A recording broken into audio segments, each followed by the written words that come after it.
initial task I am trying to solve for right now is a feature, appearance feature, he says with a question mark. Um, yeah. Okay, so I decided I wanted to have a little animation. I think I mentioned I was going to try to do this before, and to be honest, I probably have already worked on this. I think I worked on it Friday, but when I was streaming. Still haven't got it 100%. I decided to turn it into a prefab. Got it working pretty good. And I go, hey, you know what? Better. I have multiple scrolls that need to do this. So I'm going to turn it into a prefab, which is just basically a nice little tool that makes it so that it applies to all of my screens that do the same thing. Then I did some stuff, made it kind of little see-through, kind of made it look kind of cool. But ultimately, we're still having problems with it now because the prefab doesn't want to behave. It took me a little while to get the what do you call it? Navigation fixed, and I got the navigation working pretty good now, but we're still having some issues with just stepping through and getting things to display correctly. So bear with me while I'm trying to solve for this particular problem. I'm going to turn off.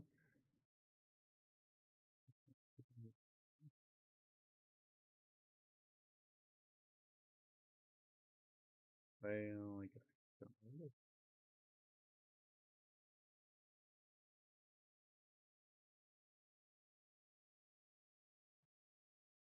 All right. So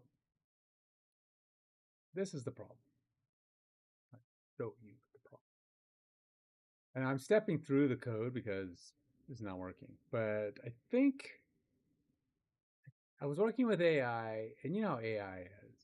If you don't know how AI is, AI, if it fails to solve a problem in the first couple of tries, it just basically just you're going around in circles after that. You will pull your hair out if you have any, and it'll just drive you crazy because AI is just not the brightest at solving problems at the second or third try. At least none of the at least most of them. I haven't tried Claude Code, but I've used Claude, and Claude still can't figure it out either. So it's still the same AI. How it goes about manipulating and editing is different, but it still reads the code and figures out what it figures out. I've tried Gemini, I've tried ChatGPT. They all really just don't know what to do. And I feel like it's not that complicated. I think sometimes they just dig a hole so deep that it just doesn't know how to uh, unscramble it. And so then you got to stop going down the rabbit hole and just climb out of there and dig it up, just dig it out yourself. So that's what I'm doing. So I'm gonna show you. So I've got my navigation here. You can see I've got all my little areas. And then I have my playbook, which by the way, I kind of got working. Same with game plan. You can see game plan is now loading a game plan. It's just really, really tiny. I probably need to increase the size of that font. I don't know why it's so small, but it is showing, if it's less than 15 minutes, less than 10, the score is -20. And plus it's not lining up with the columns. But besides that, it's loading. So if I had more, it would load more. I don't have the buttons working. I do have this. I haven't tried the delete, see if it'll even do anything. But these should trigger like button actions, which are little pop-up screens that show you, so you can put in the information that goes there. But I'm not worried about that right now. That's not what I'm working on. I was trying to get the game plan working, and then I wanted to get the playbook into this. Because you can see both of these use a scroll animation. Okay. And I kind of want to, turn these all into the same animation. So if I click here, this is where I end up kind of stepping through the code, trying to figure out what's going on. We go there, and we end up sitting. Whoa. Okay, so you can see I have like a double scroll situation going here. So I got my scroll here. So that's actually progress. That tells me that my scrolls actually got moved. They weren't even showing up before. These end scrolls, though, they should be placed at their starting position. I don't know why they're there. And that's at the end. See how they moved a little bit? That's the animation. It's obviously not working. See, they're moving in and moving out, which is perfect, really. But they're not moving in and out to the right places. And they're starting on the screen and moving off the screen, which is kind of wrong. I mean, they're doing what they're supposed to be doing now, at least as far as moving goes. It's just where they're moving to that is not good. So what we need to do is figure out where where to put them. So we have to start their set scroll close state. And obviously we're coming in and they're getting set. They shouldn't even be getting at the beginning. They should be starting right where they're right at the end. So they're like being put not even where they start, because at their starting point they are on top of so at their starting point they're on top of the scroll. So if I go here and make this visible, actually let's just go to the project. We got the animated scroll here. See, these guys are right on top of the ends. So they're not really, let's make this bigger.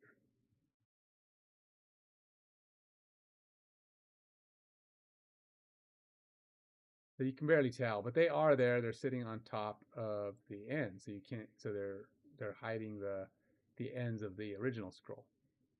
That's because they're sitting on top. Actually, I think maybe I have to actually make them visible. There you go. Now they're sitting on top. You know, whatever. They are sitting on top. And they're supposed to be having this effect. You can see if I turn them on here. So, I'm turning them off at first because that's where I want them to be normally. But anyway, what that's going to do is they should come in and start right where you see them. But I do make some overrides and adjustments. So if I go back to here and go look at them here, well, let's make this visible. And I guess I have to hide him. Oh. Okay, so there you go. There's the scrolls as they come in. And then I make this one visible so you see it sits right there on top. It's right on top. There's no reason for it to be off screen if it starts right where it's at. So the thing is, what we're getting here is the starting state of these is wrong, which is, of course, not okay.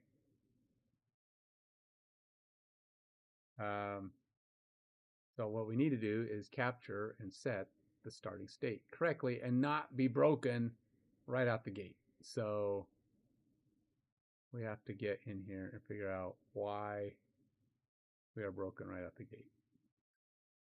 So if full scroll panel rect transform is null. See, I don't even know why. I mean, why does it? AI does dumb things. It doesn't. I mean, yeah, I get it. It checks for a lot of stuff. It's a safety thing, but at the same time, it's like if it doesn't have it, then the whole thing doesn't work anyway. So you might as well just blow up. If it says rect transform is not defined, then it's like, well, okay, our code is totally broken. We need to fix that. So, but hiding it with a statement that says, oh, if it's not there, don't do anything, and then we just don't know why it's not working because it's not telling you anything, which is stupid. It's like content canvas group. If we don't have it, well, then that's broken. We can't function. I mean, the whole thing that doesn't work. So you need to not have an invisible state where it's like, well, if it's null, just don't function. And then we're like, what's going on? Nothing happened. That's like AI is always hiding your errors. I don't know if it's hiding its errors. No, maybe this is, but it does that a lot. It's like, you need to put in this. It's like, no, you don't need to put in that. There's times, okay, there are times to be safe. Okay, safety is like good, but only if the only time a safety check is fine is if you're going to do something to fix the problem or you're going to do something, or it's like if the whole entire method will not function without said object, you need to have an error. Now, you're either going to let the system crash and go, hey, we got an error, or you're going to put in some error handling that says, hey, we got an error. You might want to look into this. Users aren't seeing what you think they're seeing. Then you get, that's a better way, of course. But to have a simple silent blow up where it doesn't do anything, nobody knows anything. It just doesn't work. So you've got to be prepared or set it up so we can't have silent errors. Like if I don't have like this, if this is not null, set this. Otherwise, just don't do anything. That's what it says. Just don't do anything. Just don't worry about it. If it doesn't exist, we're just going to go ahead and blow up. But hey, at least your code won't crash. It's like, yeah, it's going to really be messed up if you don't have the stuff. So yeah, there's some weirdness there. Okay, so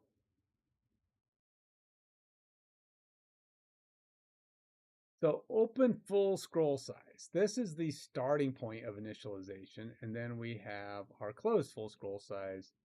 Full scroll is the when it's open state, when you have data in it and you have stuff on it. That's going to be my playbook panel. I already have the playbook panel. I just didn't put it in here yet. I just want to get the animation working first. But ultimately what's going on here is that we have the open full scroll size. I don't have a way to see what this is supposed to be to start, because the inspector shows me 0, right? So I don't have a way to know how wide this is in the inspector.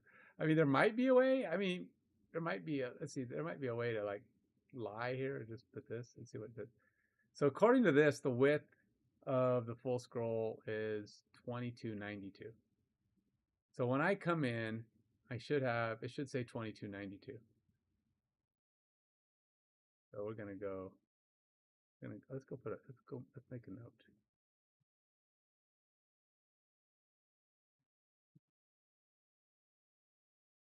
So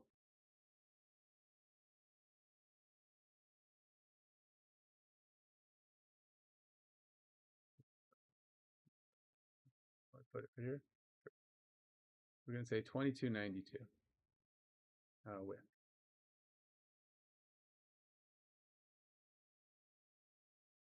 Let's pin it so it stays on top. And then we're gonna go here. And this one, oh wait, we gotta put that back though.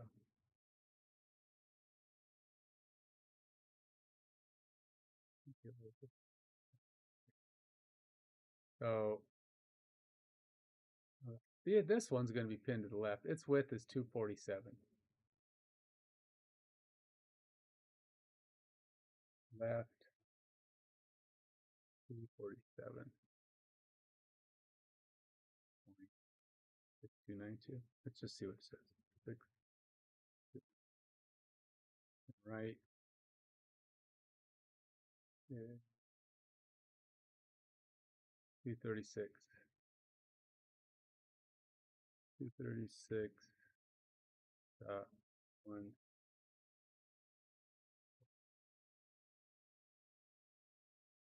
Okay. So those are the values we expect to see when we run this. We will go ahead and run it then.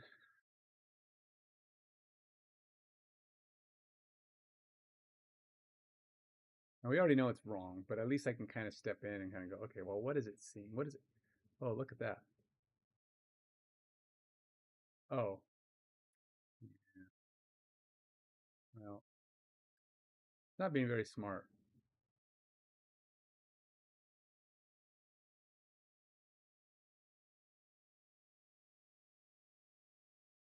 I think when the app loads, it needs to set everything the way I want it. But for now, set it correctly.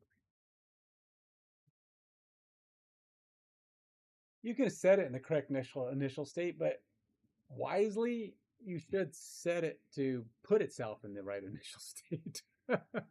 So that you don't have wonky things. If somebody does a development effort and forgets to shut something off, it should put itself in the right place so that it doesn't, you know, have that, but whatever. Okay, so let's go out here and see what we got. So I click around the other guys a little bit, and then we'll come back to that one. All right, so you can see I still have everything kind of off. It did not stop on my breakpoints. Why not? Did I break my breakpoints?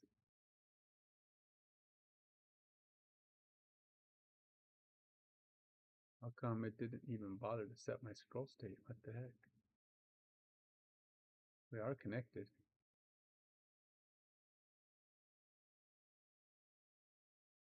It's going away. It's doing its thing, going away. But where is my breakpoint?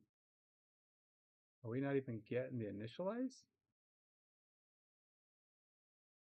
Or the set scroll close state? Because the first thing it's supposed to do when you open it is set the close state. So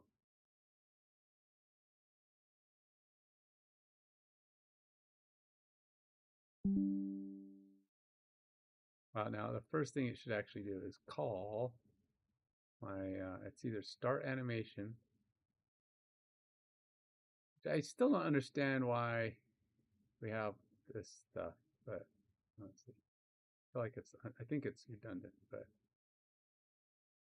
on animate close, on animate open. Okay, so we should be animate open right here. Let's see.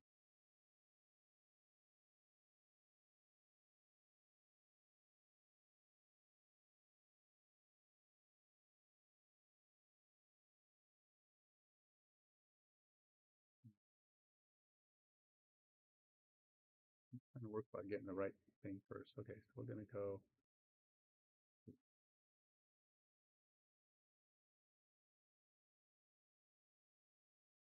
false, false, return false. Why would we return false? Animate open. What's my call stack?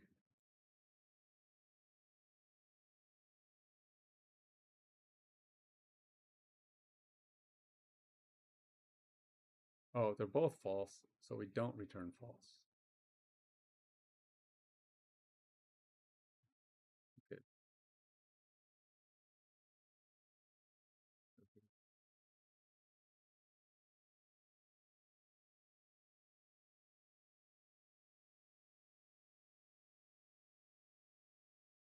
Current animation task equals new task completion source. Game object dot set active true. But the only problem is you don't get to see anything. It won't display anything while it's doing that. So if you really want to break, you have to kind of stop it at a point where it can actually be somewhere. So this should set whatever object. I think it's the animate playbook. Let's go see what immediate window shows me. What I think I'm in the set animate playbook. I don't know what the game object is. I actually see.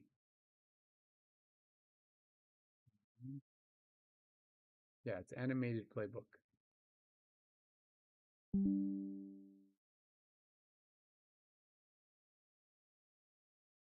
The name here.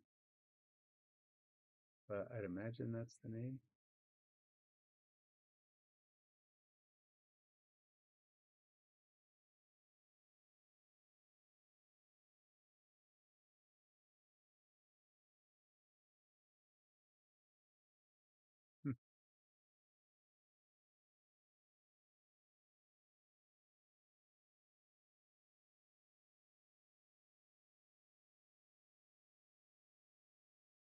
Oh, there it is, name, animated playbook. Okay. Okay, so we're setting the animated playbook active, which is fine. That's the first thing we want, right? So we're going to go ahead and say, all right, well, that's good. We turn on our animated playbook. And then we're into the start animation, which should activate and make my scrolls visible. So that's good. And then if we have a rect transform, which of course we do, because that's the whole point of it, we're going to also make that visible. So that's fine. Problem is, I feel like we should set their new positions before because if we're on open, we don't want to start with them open because then it's going to go, oh, well, let's make them closed and then we're going to make them open. So it's kind of like maybe we should initialize first, get them in the initial position and then activate them. That would probably be better. We need to like on animation complete. We got start on animate close, on animate open. What we should do is initialize position. So let's go ahead and just run this because it's going to be long. Start animation. We need to get them in the right place to start because this is, well, this is totally not where it's supposed to be. It doesn't even try to be in the right place. So however that initializes, we got to get that. Let's get the initialize thing going here. So animate open. We'll go here and we're going to say initialize position.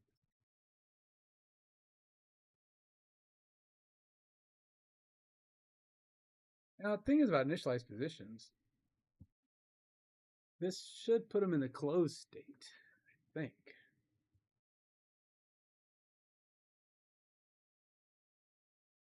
Maybe, I wonder, is this actually running either? Am I like hitting this in any of this point? I'm just trying to figure out what's firing and when it's firing.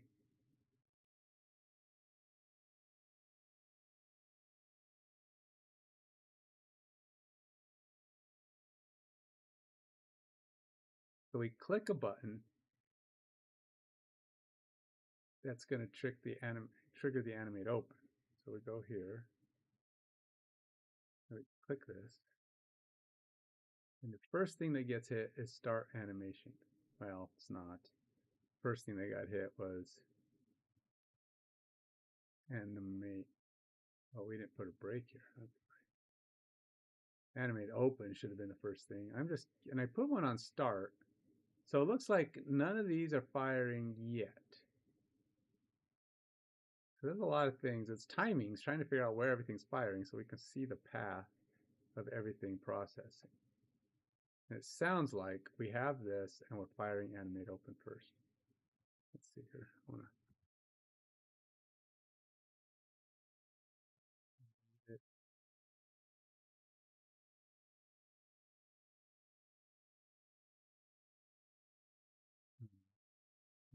Oh, we do.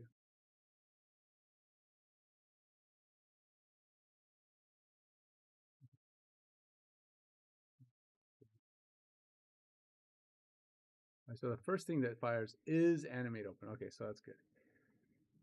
So we're going to go into animate open.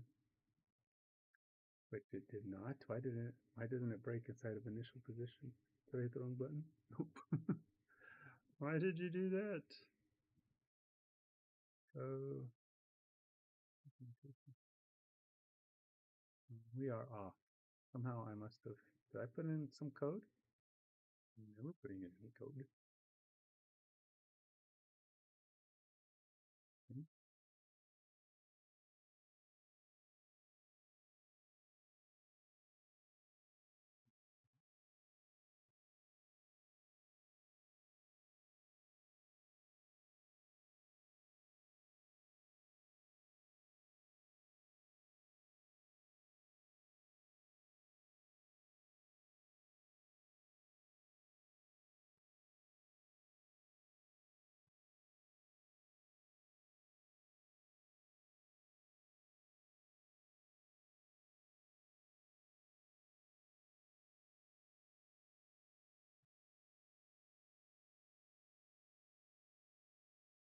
Okay, opened. All right, so let's go back in here. Again. First thing triggers there. We hit F11. We should be in. Why is it not going inside of initialized positions?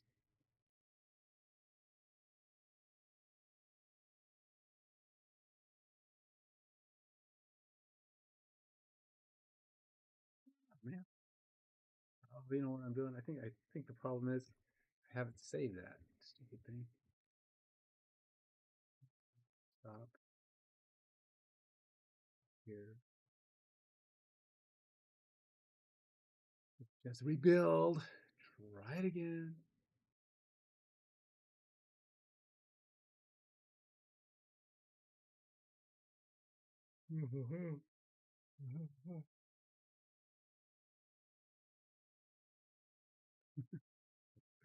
Wait for Unity to do its thing.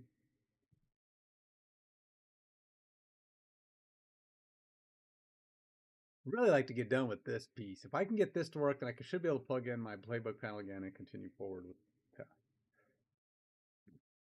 Over here. All right, back to this. Now we should go into here. Yes, okay. So we're in here. We don't have anything showing yet. So we should get, what did I say? 14. Oh, so for full scroll size, it should be 2292. There's nothing. How do I have a rect transform of nothing?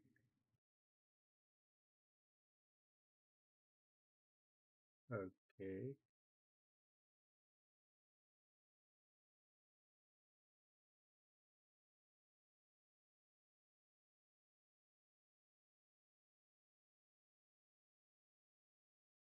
I don't know what size delta is, but it should be 2292. So I should be getting the width of the rect, which is, right. So full, that should be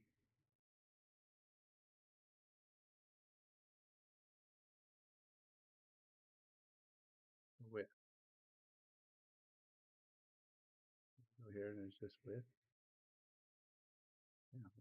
All right, so we're going to stop this. I don't know what the heck that anchored position is, but that's not understanding what I want. The only thing I care about is the width. That's the ending position.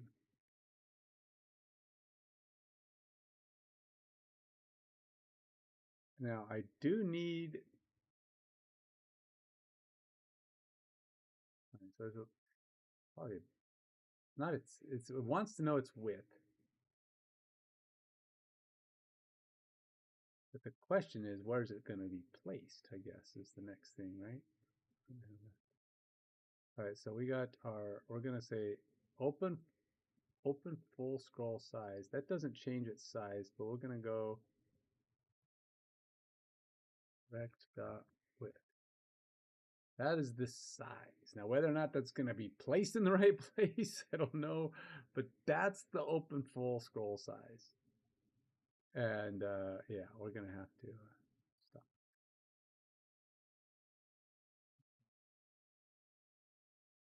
Then we have our left scroll, which is probably also wrong. Oh no, it's going by position. It's not going by size on this one. Now its position. So we do have the width going here. See, they do rect width. Closed full scroll size should be the left width plus the right width. And I have no idea what that's supposed to be. I don't know what the dot y is. I don't really understand how vector 2 works, to be honest. It constructs a new vector with given x, y components. But try to save that. What's it complaining about?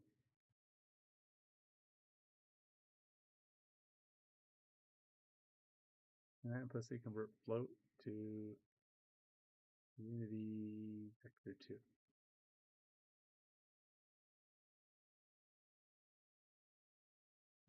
Float to unity. So if I want this to be, which one's float? This is a float and this is a not float.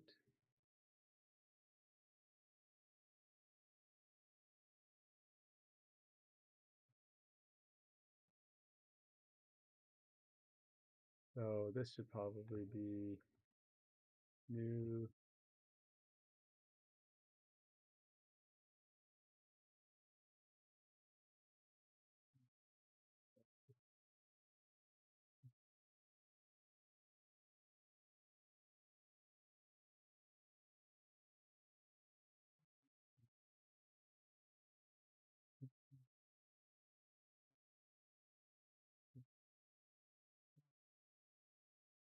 Just do the same thing for the closed because they're the size of the open scroll and the size of the closed scroll. Now, whether or not that stays in the center or not, I don't know, but we're about to find out. That's what it should look like. All right, so we got the left position that's anchored. What is the anchored state? So we're going to have to save this, attach back to Unity.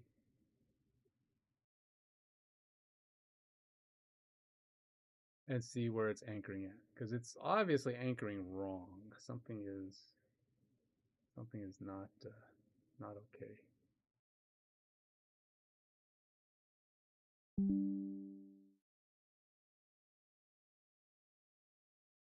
Am I getting garbage? Am I chopping?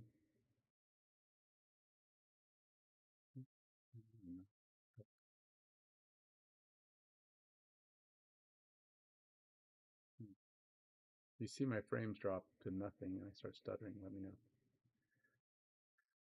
Okay.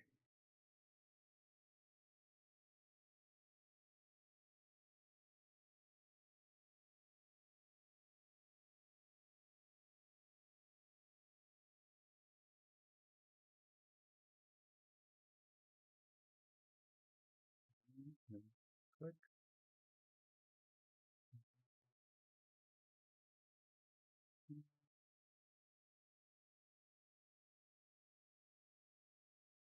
All right, so now we have open full scroll size. Perfect. Now the anchored positions of these guys is 124 and 118, which is the open position.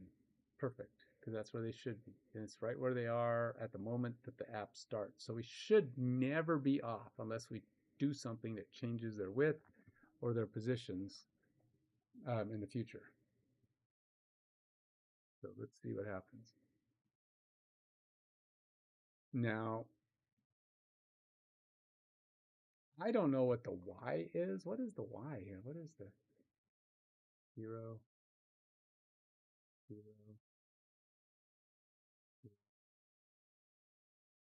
I don't know what it is, but it's apparently a thing that it requires. It's not doing anything with it. I got my widths. These are all normal. And then this is the closed scroll width. So it should drop to 483.78. That's how big this thing should be at the next point at which it's set. Let's go see where we go from here. F10, F10, F10. That's just, I don't know, new completion source. Don't even know what that is, but okay. Game object. Now we're going to set things active, which is weird. We didn't set the initial state. I mean, all we did was get values. It's really all we did. We got the values, but we didn't actually set any values. They're all the same. I don't know why we did that, but that could be a starting point. So we're going to hit F10 here. All right, so now when that activates, everything else goes and does its own thing. So we're like on a whole nother functionality at this point. We're not, for one, I don't know why we're doing a find on the full scroll. Okay, so that's done. We're going to get rid of that. I don't know why it's doing it. All right, oops, I don't need to stop now. All right, we should not be doing a find on the full scroll panel. We have the full scroll right here. It's left scroll, right scroll, content panel is the full scroll. Oh no, wait, we have the full scroll panel right there.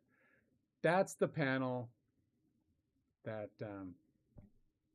geez, why do we have both? That's such a, so the full scroll panel is this guy. So when we're in here, we have full scroll panel. Oh, that's set to content panel. Oh, that's the rect transform, full scroll panel rect transform, which is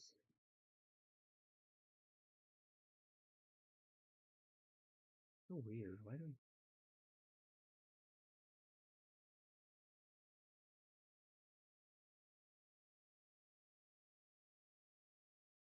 Why do we need both of those?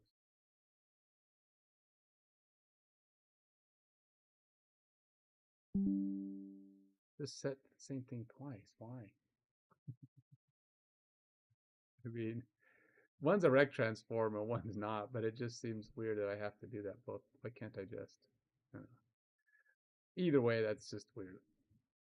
So we do have, they're both the same thing. These are both the same. One's just a rect transform, one's a game object. I'm not sure what the difference is, but I certainly don't need to be setting it twice. These are all like trying to get it if you don't have it, but it's dumb because we're not doing any of that. If null, go try to find it, which I'm not going to do. None of that matters. So, I'm not, nope, I'm not having that. Just gonna show you. Nothing in there that I care about right now, so we can get rid of it. We can put it in awake later. Because I need this to be slimmed down, just to the code I need. All right. Now, I don't know where it wants to go. So it'll have to be attached. It's probably going to go, as soon as you activate, a bunch of stuff starts to happen. Which,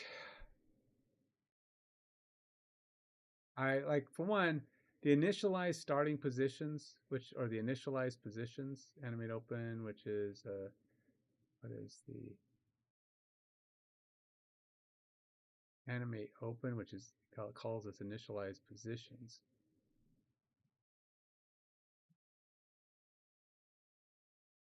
I think part of the problem is we're not actually setting anything here.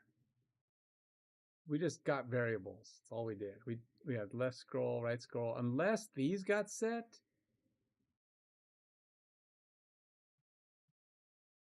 but I don't know.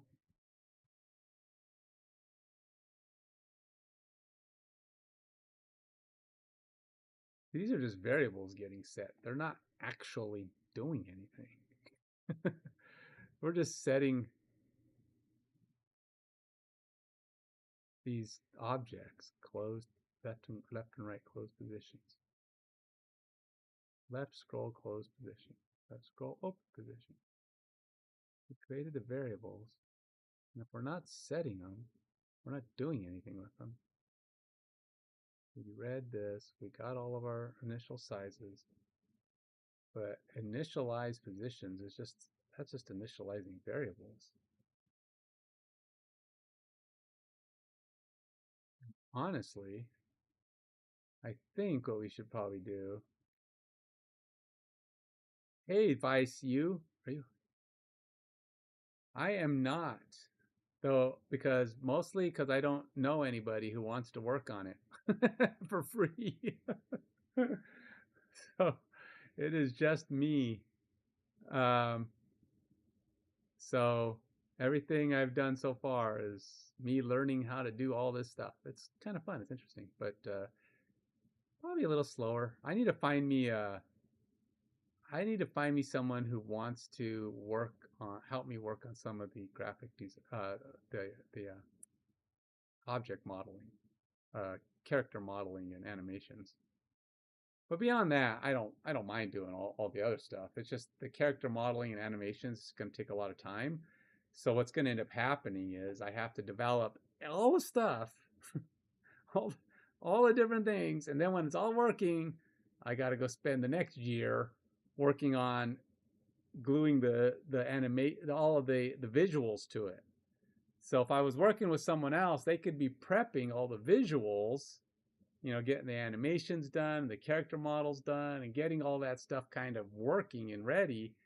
And then when my back end stuff is ready to glue in, we're already, we're kind of working in parallel. But right now it's all linear, and I've just got to pick stuff and work forward, and it just takes long. So, yeah, well, such is the way of a single developer, but we'll get there. Anyway, so where was I? Oh, yeah. So my start animation, I think, is when I want to actually open this thing. I'm basically right now, the only person I'm working with is the family of AI, ChatGPT, his brother Claude, and their younger sibling Gemini. Um, and they're not always on the same page, and they can't always figure stuff out. They're kind of like the Three Stooges. Yeah, but smarter. They're smarter, but they are they once they get off the track, they're just down a rabbit hole. And now I'm trying to dig my way out of the rabbit hole that they couldn't solve. Spent several days trying to get them to fix something, and I was like, all right, guys, forget it. You're sidelined. I'm just gonna do this myself. So now I'm just trying to understand what mess they left me, and I'm cleaning it up. I think I want to do this inside of the start animation. Now let's see. Does it start open animation? Oh, it's just animation.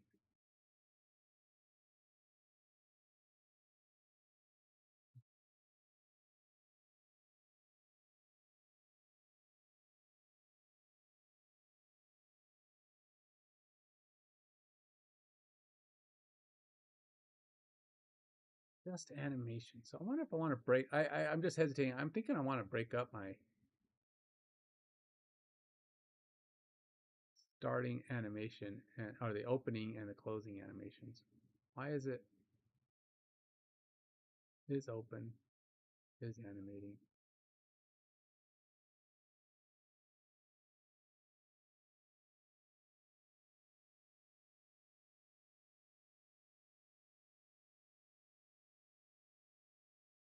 Yeah, I get it. You've really what it comes down to, especially when you're doing a project with somebody, they gotta I think for it to really be successful is one, you either got to have enough money to pay them a reasonable salary and work with them in like a boss to employee kind of scenario. You have to have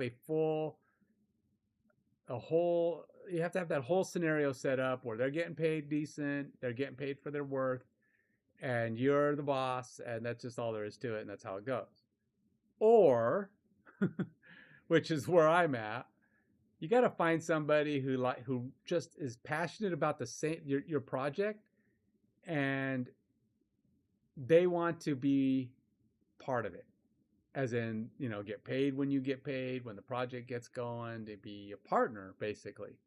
And usually it's friends. The only way that's going to happen is to find a friend that's in the same genre, or has the skill, friend or family member, whatever, somebody who's just like, this is just our passion project together, right? And a lot of times that's what it ends up being. A guy and his brother or his wife.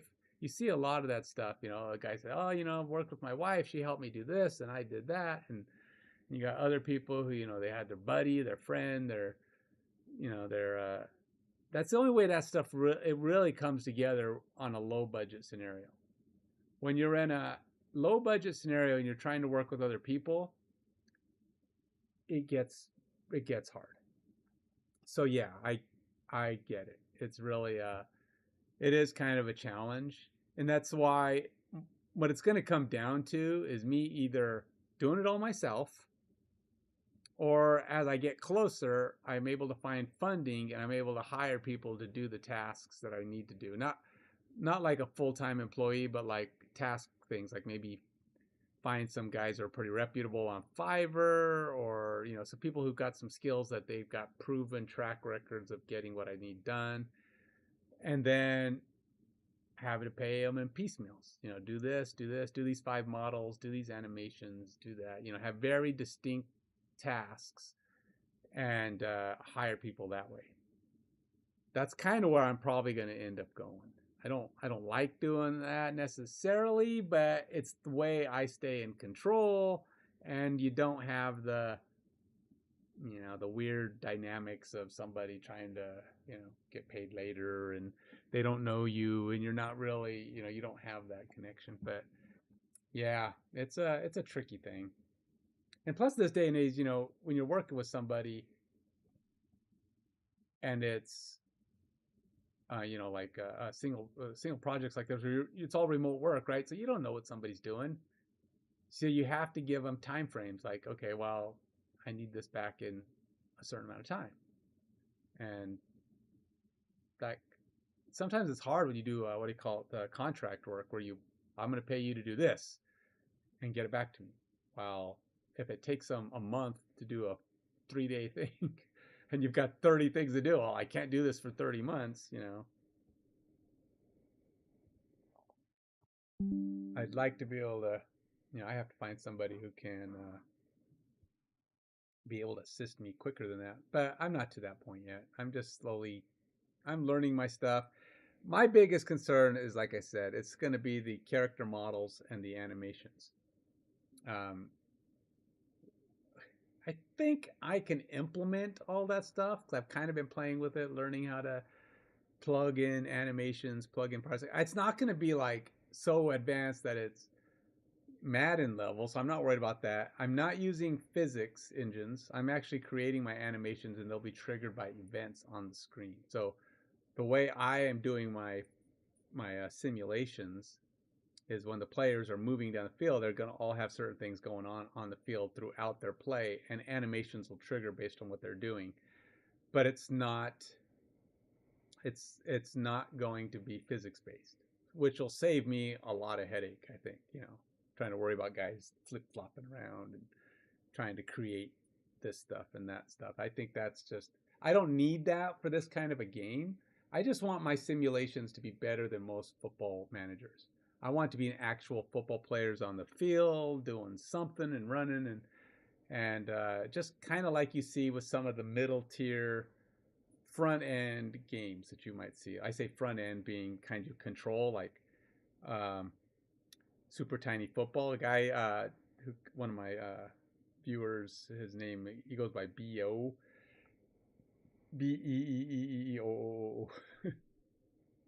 He actually works on Super Tiny Football.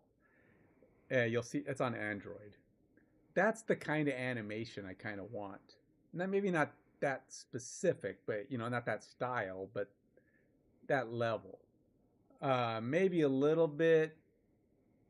I don't know what all he's got going on there, but I'm hoping to have more animations and more stuff going on, and and my game's gonna have a lot more intricacies of what players do on the field than that. But I'm just saying, I wanted to have that kind of feel. Um, or like there used to be a game I really liked that just went offline a few months ago. It was called Big Win Football, and it was really good. I really liked the way it did its animations. Its simulation was really cool.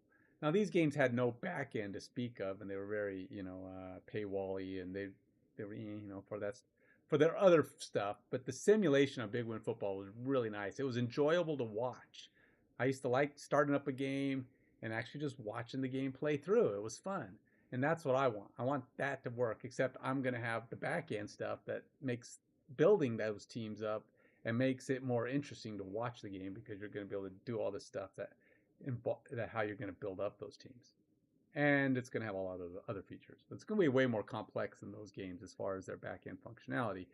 But I want a simulation experience similar to those types of games. So we'll see. And that's just, that's the future. Right now, I need to get this dang animation going.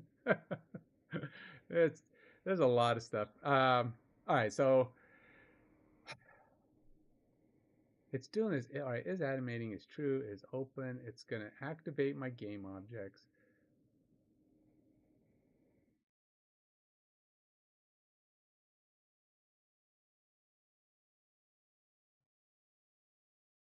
Just a lot of weird. I don't know why it's doing multiple things here. Why do I have a rect transform and the object itself?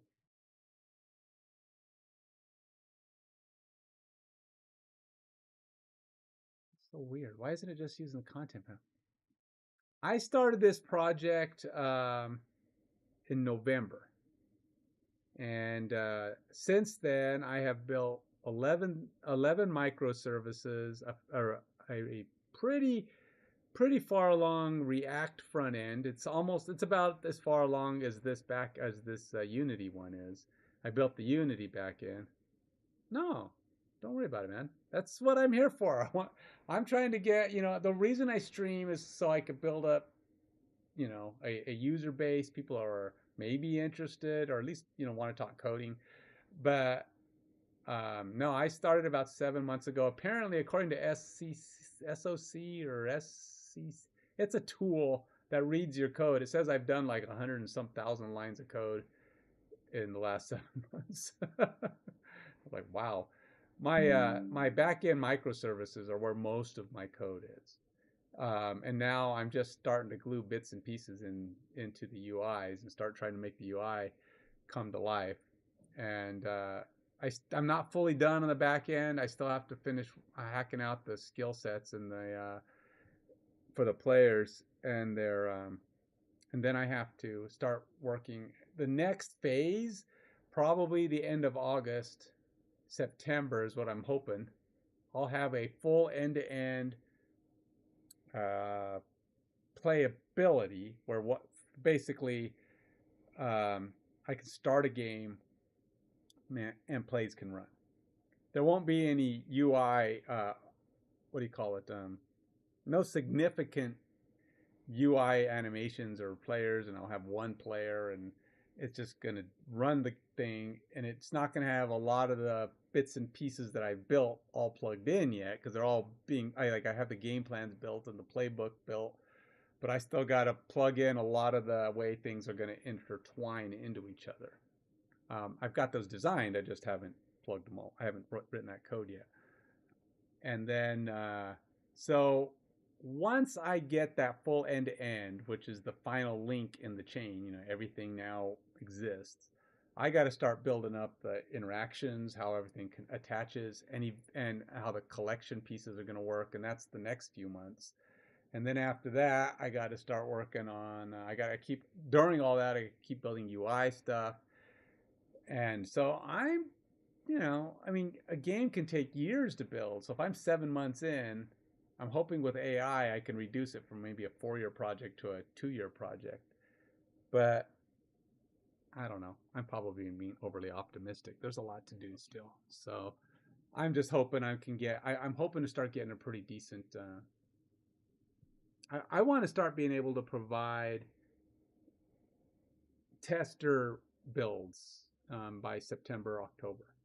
So people can actually do some basic things and start fiddling with certain features as they come online and give me feedback and help me to, kind of mold it, make sure I'm not like going off in the wrong directions. But so that's my goal. September is kind of my objective. I was hoping for this June, but I was confident on that because it's just what I want to be able to give. That's the thing. It's not that I could, like right now, like game plans, I could probably hand out game plans and let people play with building them. They just don't do anything yet. They're just only moderately. And there's some features I want to add in there. I want to be able to add the plays to the game plans, that kind of stuff. And so I'm a little ways away. I've only got a month, and apparently I'm going on like a 2-week vacation at the end of August or end of July with my wife. So that's going to set me back. It could end up being the end of September, as I'm probably going to lose a few weeks and all that.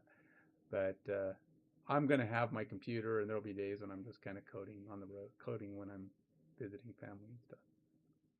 But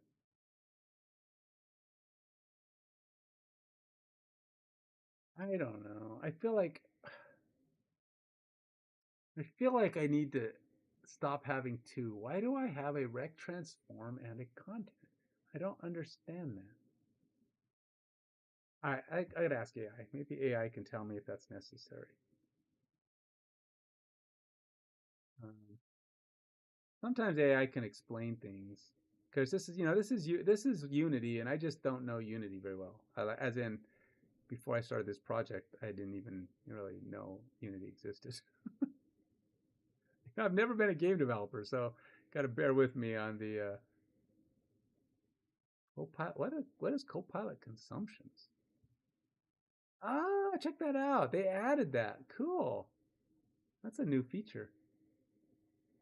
All right, I'm 50% through my consumptions. I guess that's not bad because I'm halfway through the month, right? I was using Bezzy. It works pretty good, but I can't afford to buy. I'm thinking I want to buy Claude Code, so that's another $200 for a year. And of course, it's not 100%, right? It's $20 a month. You get so much a month. But if I have Claude Code and Copilot, I shouldn't ever run out of AI assistance.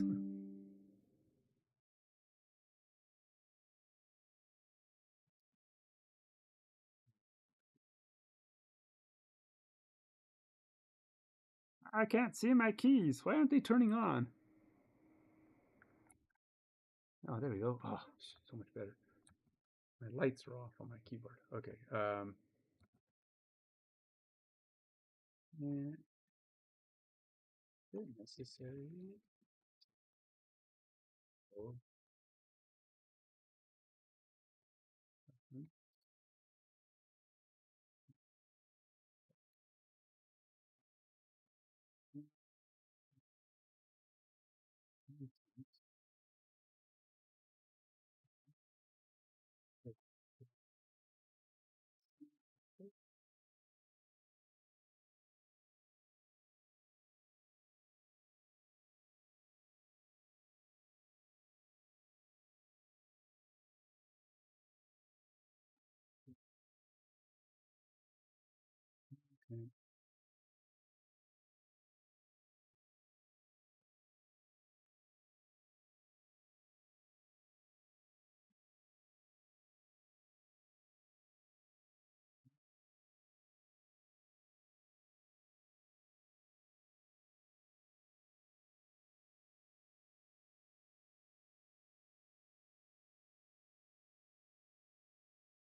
Um, I Okay, so when I started this project, I knew C Sharp, but I know C Sharp from .NET Framework, not MVC. So I knew so in other words, I was dated.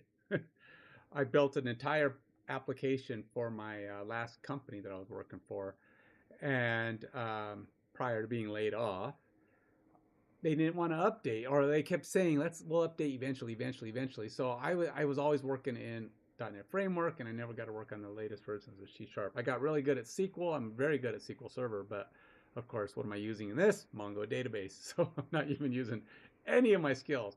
So when I started this project, I was out of work already for 7, 8 months. Let's see, May, June, July, August. So yeah, about 7 months. And I was like, well, nobody's calling me. Nobody wants to hire me for whatever reason. They're not even giving me a chance. Nobody's like, hey, I saw your resume. Nope, not even that. It's just don't bother. So I started learning. I started working on React. I started working on Azure. I took a bunch of Azure online courses and got a little bit pretty good familiarity in how to work with Microsoft Azure. But then I was like, I decided just for fun, I would do some reviews of football games because I love football. I want to play football. So I said, let's see if they've come out with any good football games since the last time I played one, right? So I want to play on a mobile device. I think it'd be cool. I want to be able to take it with me, play football. And so I tried all of them. I downloaded NFL 2K. I tried Madden. I tried the front office football. Not front office football. That's a PC game. Football head coach. Super Tiny Football, Retro Bowl. I mean, there's a bunch of them. I got a whole folder on my phone dedicated to the 15 or so football games that are out there, and they all were, eh. Some things I really like about some of them. I even started playing a college game, which lately I've been playing a little more. It's called The Program, but again, it's just missing some of those key elements that I really want to see. And then I was like, well, what else is out there? What's the PC got? So I started looking at all the PC games, Front Office Football and Red Zone, and there's a couple of web browser ones, and there's Steam's got a bunch of football games. Some of them are okay, some of them are they do with one thing or the other, but they've all got stuff that I was like, no, not quite what I want. A lot of them are play games like Madden, right? Right, you control the players. Some of them have minimal stuff. Some of them do like extra stuff. They add a bunch of different things. And I was doing these reviews, and I was like, "Come on, people, you could do this. This is easy." I was complaining, right? So I was complaining on my stream. I was like, "Just do this. Just do this." And I said, and then this dawned on me. I go, "Screw it, I can do this." And off went the journey. And I was like, okay, first thing I did is I start talking to AI. I go, what are people building these apps with? I've never built a game before. I have built a long-term application though. So just that in itself is, I know how to design an app, build an app, create an app. And I've always felt like my skill, my forte is building cool functionality. And by cool functionality, I mean being able to make complex interactions of code happen where you can make, or even not just code, just things. I like to design board games. It's great. I love it when people give me an idea for a game, just a general thing. How would you build this? And I'm like, oh, but we could do, and then my brain just lights up and I'm like, oh, you could do this. And you start building, I start building out all the little functionality and technical features. And I play a lot of board games, so I kind of know what people like. And I always build things from the view of the player, because building from the side of the developer is really a weird thing. There's a lot of people who develop that way, but the problem is you don't really see it. And this is why a lot of games, I think, fail too. When you're looking at building a game, you go to YouTube and there's 1,000 people talking about building games, right? Number one thing, build a good game. If you want your game to succeed, build a good game. That's the number one thing. I'm serious. That's what they say. And then there's all other things, marketing and, doing, what things you can do to help. But a lot of games fail. Like over 90% of individual games fail, indie games. But really, I'd say over 90% of those indie games are just not good games. And here's the deal. You got to ask yourself, all things being equal, it's not your game. You see it in front of you. Would you play your game?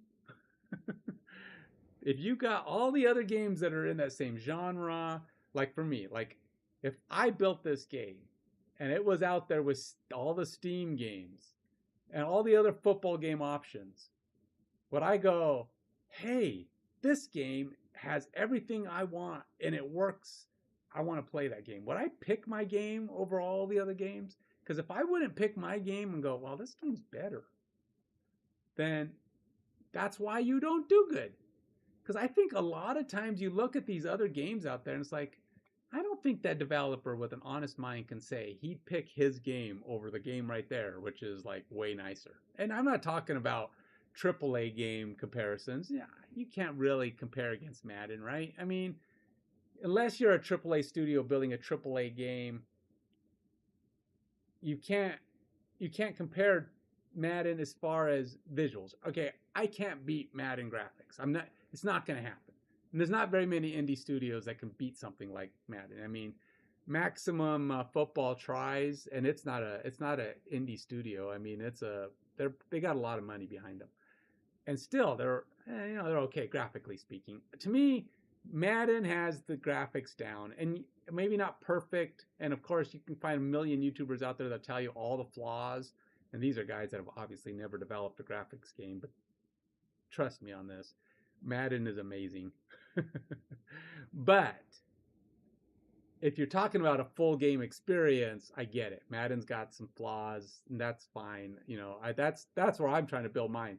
I like to build the logic, the back end, the functionality that everything interacts with. So like this is why I'm doing something that a lot of these manager games, there's only a couple of them out there that have multiplayer, or head-to-head games and league games where you're playing with other people. And some of those are even pretty watered down. There's not a lot going on. I have a lot of features planned for this game that I may have to release as I go. But I have a pretty big thing, and I just built this cool tool called ClickUp Link. It allows me to attach my ClickUp project inside my code. Pretty awesome. If I do say so myself. But suddenly now I'm able to put ClickUp stuff, and it's so much easier to track my ClickUp project. It used to be a pain. I had to go to the website, find my tasks, and build tasks. It was just like a whole nother thing to work on. But now it's intertwined, so I can just go in, put a task in right where I'm working, and keep working. So yeah, it's pretty cool. But anyway, so yeah, I think the problem is, and you'll see a lot of developers, they say the number one rule of becoming a game developer is don't start with a big game. And I'm like, well, I get it if you're a new developer. If you've never developed anything in your life, no real game, you've never worked on anything for like more than a year in your life, then yeah, you probably should start small. Build up your tolerance for something that's going to take a while. But don't expect any game you build in 3 months or 2 or 4 months or 6 months or 10 months. Don't expect any of that stuff to be good. If you release a game in a year, plan to fail. Just plan on it. You're not going to make any money off of it. It's not going to happen. I'm just telling you, everybody out there, you're getting the wisdom from the guy who's never released a game in his life. You make a game, get it done in a year, you're not going to make any money. And what I mean by not make any money is you will have put a year's worth of work into that thing. And even if you make $1,000 or $2,000, that's not making money. That's losing money. You lost money. You're not coming out ahead. You could probably make 5 or 10 or 20 or 30,000, and you're still not coming out ahead after you've spent a year on that project.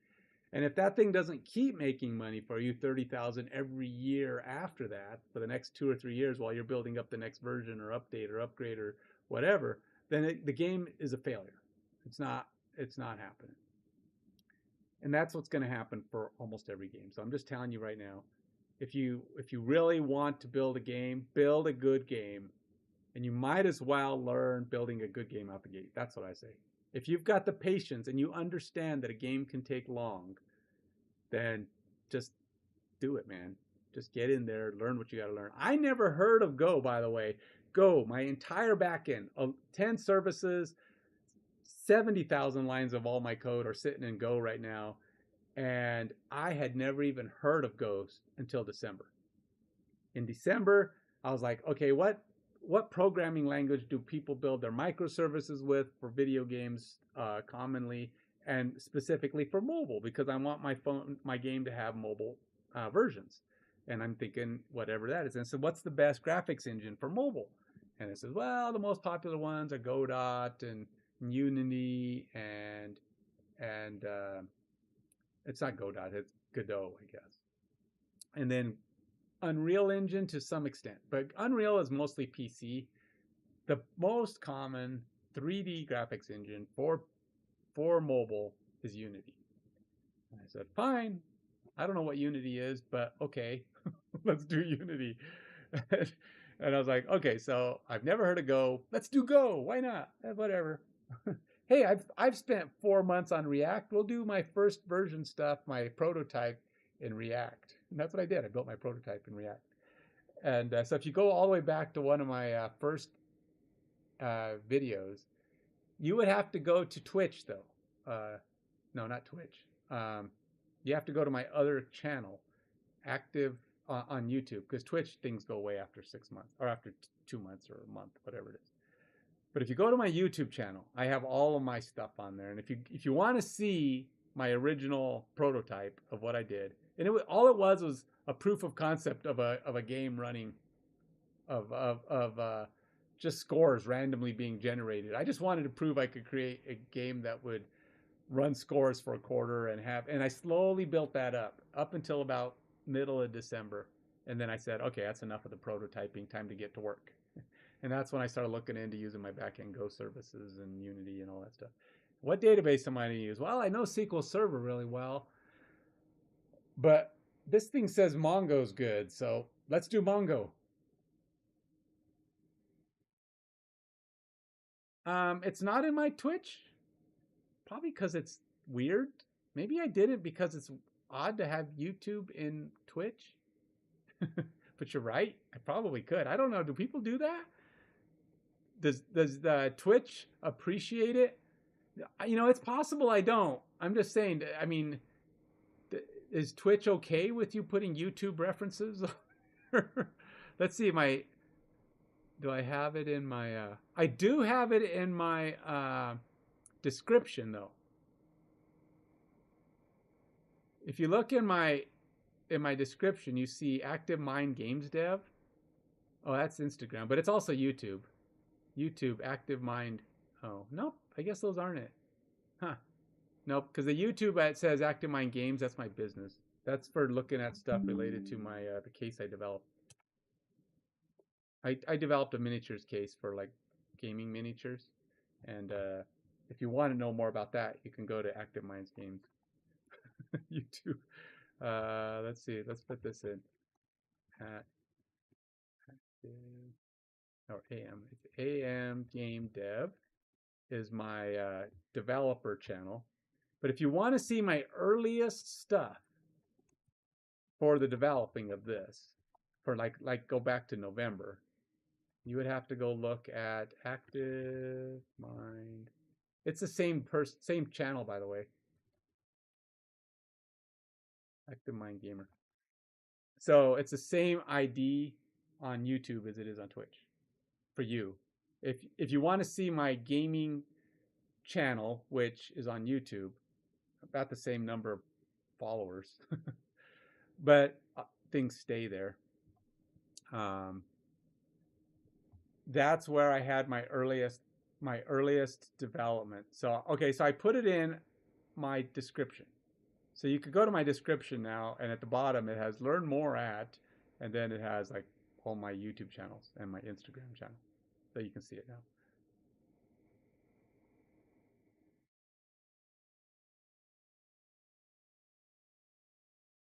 Oh, yeah. Well, that's true. A lot of people just do, right? And then you get in trouble. But yeah, it's kind of honestly, that's kind of how I develop stuff too. You know, I start working on something, and like I'd always have like my managers or somebody would come up to me and say, "Hey, I need this object," and it's like my first thing isn't, "Okay, let's just go do it." I like, but okay, so if you want that, I get it. Do you want, you know, my brain starts coming up with all this stuff. Do you want it to be, do you want to access it this way? Do you want to read it from that? How do you want to use this? Do you want it to lay out with this? Do you know, there's all these different things that suddenly that's how my brain starts to work. So I form out like an entire thought, and that's just kind of how I design. So it's like even when I'm building new objects and putting stuff on my Unity app, I'm like, yeah, but then has to do this and this has to do that. And so every now and then, even when I'm streaming, you'll see me kind of go, and I just go get lost in my brain for a minute, and I start thinking, and all these things are running around, and I'm like, all right, I got to iron this out and iron that out. And so it's really just how and when I'm putting stuff down, I'm like, does that fit my theme? Is it going to be clunky to get around in? I mean, I don't want people to have a problem with navigation. I don't want to. There's several rules that I've kind of decided when I built this game, or when I started building this game.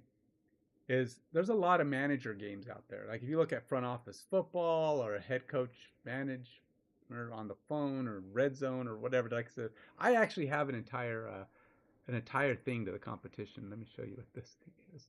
I have this thing called Football Sim Market Research. It's a Microsoft Edge workspace. You know what that is? Edge has this cool feature. It's called workspaces, and you can go and you go in here. So all these things are. This is Red Zone Action. This is a football game manager. And let's see, do I have, you're logging in. Come on, Tommy, it didn't remember me. Why doesn't it remember me? I have to go typing again. I don't want to go remember my name. I don't remember. It's probably in my my password manager, but I don't feel like it. But there's oh, you can't even see all the stuff. But they have a ton of pages of stuff, and it's pretty massive. And it's one of those deer in the headlights things where they just got lots and lots of stuff. And then there's this Gridiron. This is another free online football game.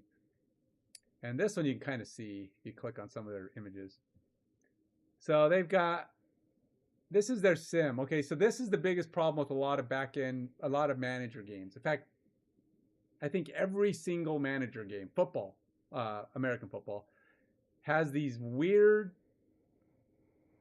simulations. And what they basically amount to is a bar or a line going back and forth on the field.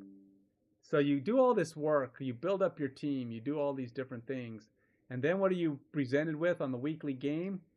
Lines going back and forth on the screen. No players. I mean, yeah, it'll give you a text thing down here. It says so and so threw a pass and Robert caught it, and it's like, yeah, but that's not fun. I don't want to be reading. You can't read this stuff either because the game goes so fast. It's like you're like, what's happening? You know, then you just watch the line going, am I gonna score? Am I gonna score? Am I gonna? Nope, not gonna score. Nope.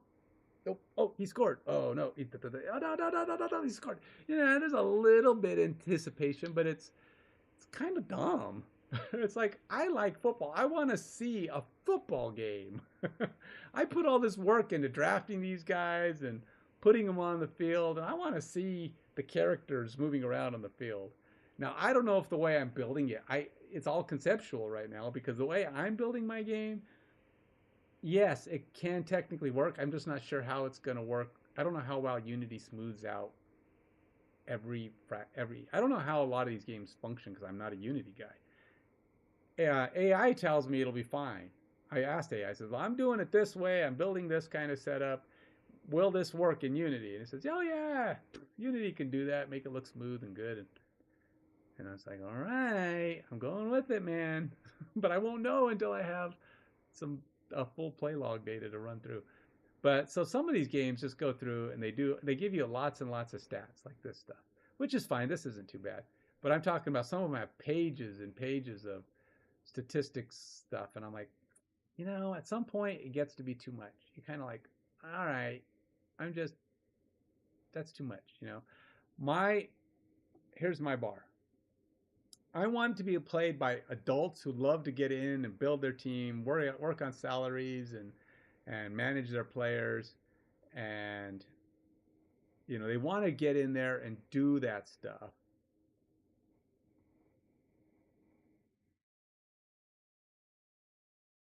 Oh, yeah, AI does that stuff all the time. You ask it a question and it goes, oh, I see the problem now. And it's like, and then what's funny is while it's solving the problem, it'll go, oh, I see the problem. Oh, I definitely found it. Oh, I see the problem. This is the problem. Oh, we're going to fix the problem. This is the problem. I see the problem. I'm like, you said that 5 times already. Are you going to fix the problem or you're not going to fix the problem? Yeah, exactly. That's why I said when you came in to begin with, I said I finally had to just say, okay, I'm sidelining you. This is a game called Football Manager. This is soccer, which is, I still hate that they use football, but whatever. It's like, you guys have another name, use it. American football doesn't have another name. So go away, stop calling your games football. But anyway, soccer, this is kind of supposedly like the gold standard of football or of management games. So I was kind of looking through and how is it set up? What is it that makes this so good?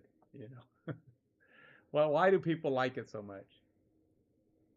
And then, so yeah, I was just kind of going through. See, these are a lot of the ones I was Pocket GM, Football Coach, Sim Sports, College Dynasty. I just kind of went through all these games and said, all right, what is it that these games do?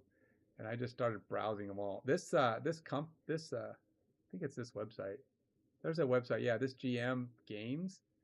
This is what they do. They review football games that are management games. They're general management games, but I don't know if they do other sports. Maybe they do.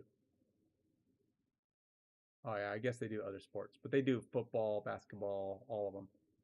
Even they put football, soccer. See, if it were me, mine would say soccer and put uh, football, Futball in parentheses. I wouldn't even give them. I wouldn't even give them the English version of football. I'd say it's football. It's different football. And then, so yeah, I went through all these. I went through This is Draft Day Sports, and I just everything on here is some form of a football game. Axis Sports, and then I went to um, Steam. And I looked at all their games. This is like Steam's. Oops, I lost it. Oh, there it goes.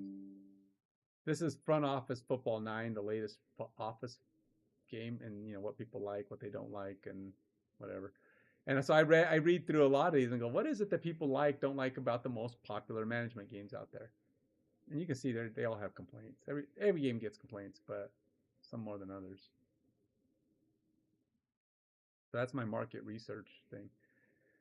So it was all just to kind of find out what they do right, what they do wrong, what I want, and a lot of what I'm putting in my game. There's some key features in my game that don't exist in any of these games.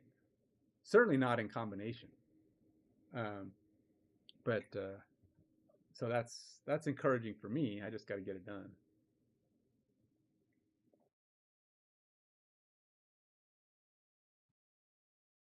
Also, my aesthetic.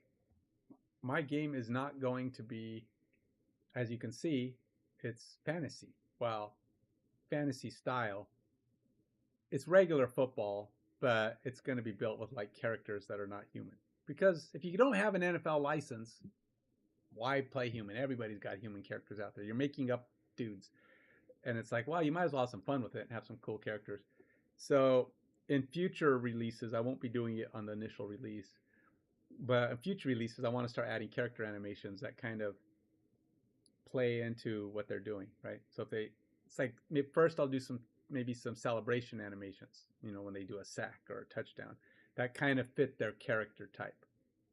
And then in time, maybe I'll start doing some other kind of animations, like on a big play, like maybe a guy with wings will look like he's breaking away and his wings will go and he'll start looking like he's flying. But no, he's not really flying. It's not going to give him any benefits or anything like that. But it's just going to be a graphical effect that looks like, hey, he's breaking away. He's getting, it's going to just have stuff that's happening in the game that can build to have some eye candy. That's what I want to do. I want to use these characters as eye candy to add to the aesthetic, which will be easier than trying to figure out all the physics garbage that the games try to implement these days. Because that's, like I said, that's 10 years of Unity and graphics experience and an extra 60 or 70 developers on my team. So yeah, I'm not doing that.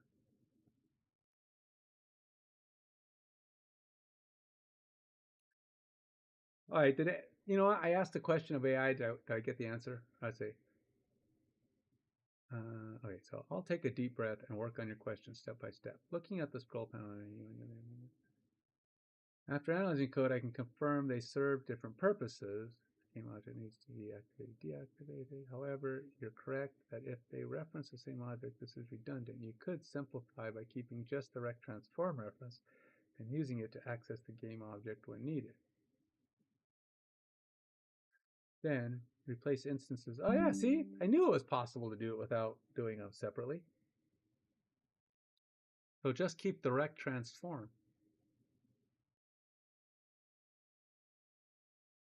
Well, see, there we go. I'm doing it. I hate redundancy. It just makes things complicated. And so really what it comes down to is when I'm doing the content panel stuff, I need to reference game object to do the same thing. Okay. So here, we're going to go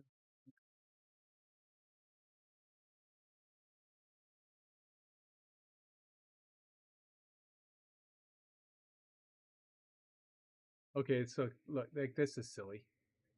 It actually does that right here. It uses the full one, takes the game object, which is this game object, sets it active, and then it goes down here, uses this game object, and sets active again. This is the goofiness of AI. It's like, what are you doing? You just, you're doing exactly what. I find myself cleaning up after AI so much. It's not that it's not helpful. I mean, honestly, I wouldn't even have gotten this far. All this stuff on here, all this code here, if it wasn't for AI, I would not have it built. All the stuff you see here. Because I don't know enough about Unity, right? So it's putting in all the general functionality, but I understand code well enough to look at this and go, okay, well, you're obviously duplicating this or you're doing that, and you're overcomplicating things by. See, this is a common thing about AI too. It has this like content canvas group check, right? And it does this all the time where it checks for stuff. Up here on this line, it checked. I just deleted it, but it was doing a check. If full panel rect transform is not null. So what in its mind does it think that if it passed up here would make it fail down here? Why on earth, if it passes on the upper one, do we need to check for it again 5 lines later, 6 lines later? Plus, notice how it says, if it's not null, do this. If it is null, it's saying don't do anything and just go to the next line, which is stupid. It doesn't have an error. It doesn't say, hey, this is null. We need to fix it. It doesn't raise an error. It doesn't put a debug log. It doesn't do anything. It just says, if it's not there, just go to the next line. So silently, when you're looking at your screen, you click on something, nothing happens. And you're like, why is nothing happening here? What is happening on my code right now that I'm not seeing the problem? I tell you what's happening. AI is, in its infinite wisdom, decided, well, let's just make it safe so the code doesn't explode. That's no. You got to let either let the code explode, or two, add an error handler that logs or tells somebody what the heck is going on. You don't write invisible actions that nobody's going to know what it is, and when nothing works, you're like, I don't know why is it not working.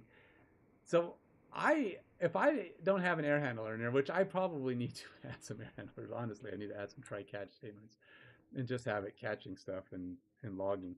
But this is just bad. This is crap. Crap. And honestly, if these don't exist, the code doesn't work. So it's not going to do what it's supposed to do. And so I need to have these things. And right now, I just assume have an error. It's going to tell me something doesn't work. This thing isn't set. I want it to error. I want it to tell me something. And AI likes to hide your errors, and it's just really annoying. It does it on all code.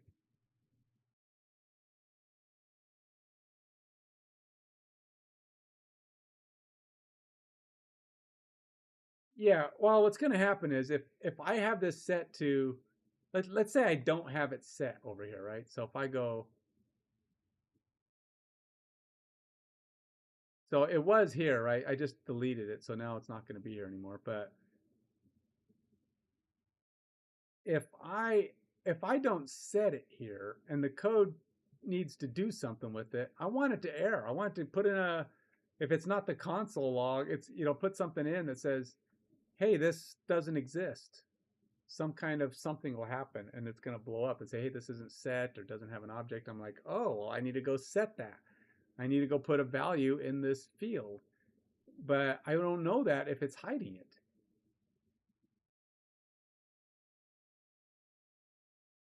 Well, maybe it could have. Sometimes it does stuff smart, but I still don't like. Honestly, I think it could be calling.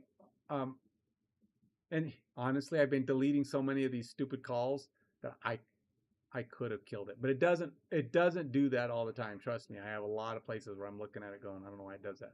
But in this particular class, it's possible it did something like that. But I still don't put it past it. It's done it to me too many times. I don't like it. And it just gets complicated because you have so many more lines of code. You're just looking at all this stuff all the time.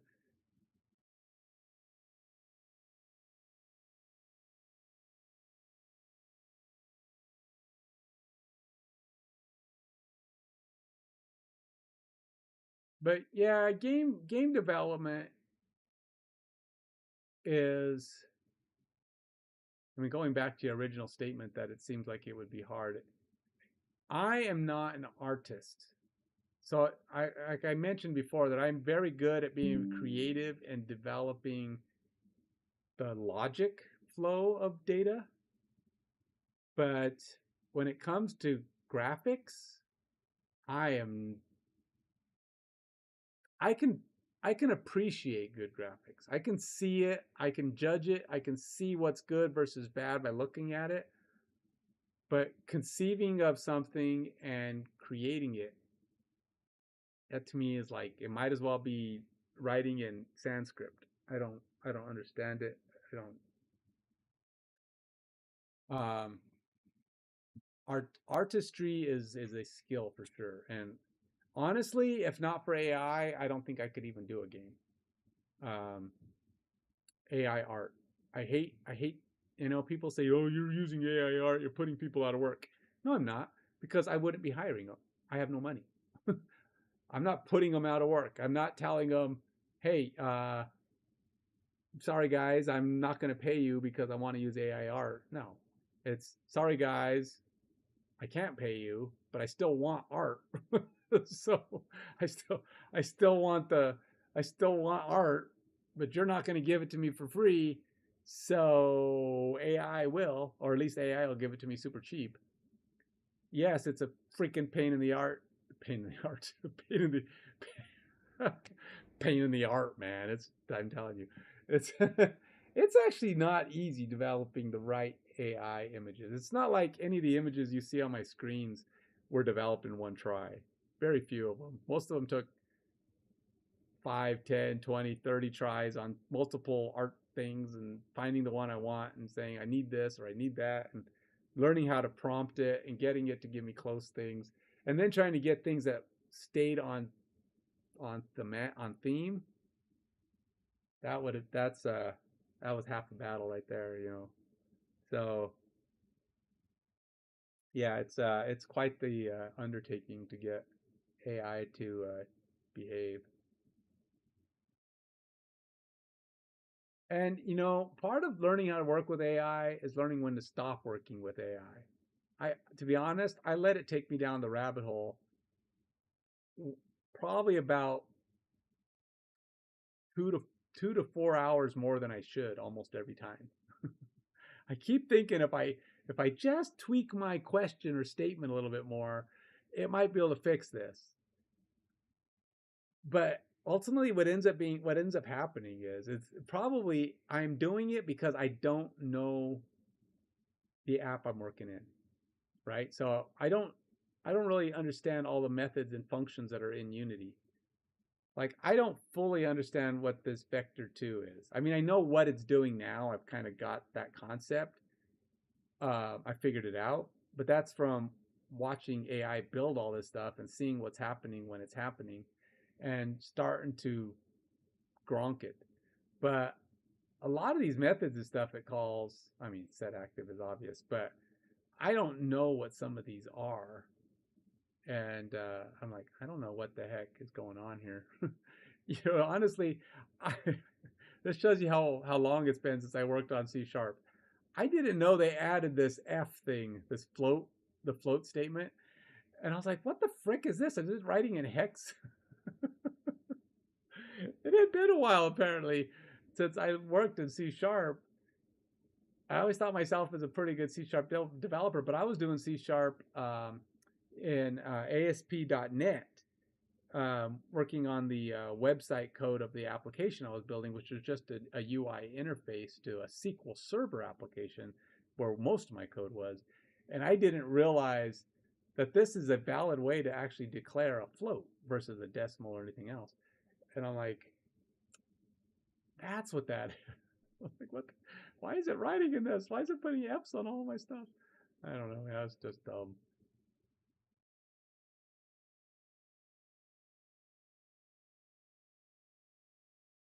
In Python, and suddenly after I reinstalled Python and all dependencies did not work, it was always throwing an error about how I have no GPU. And I was like, is my Windows cooked? Nothing about my code changed. And then I tried to figure it all out.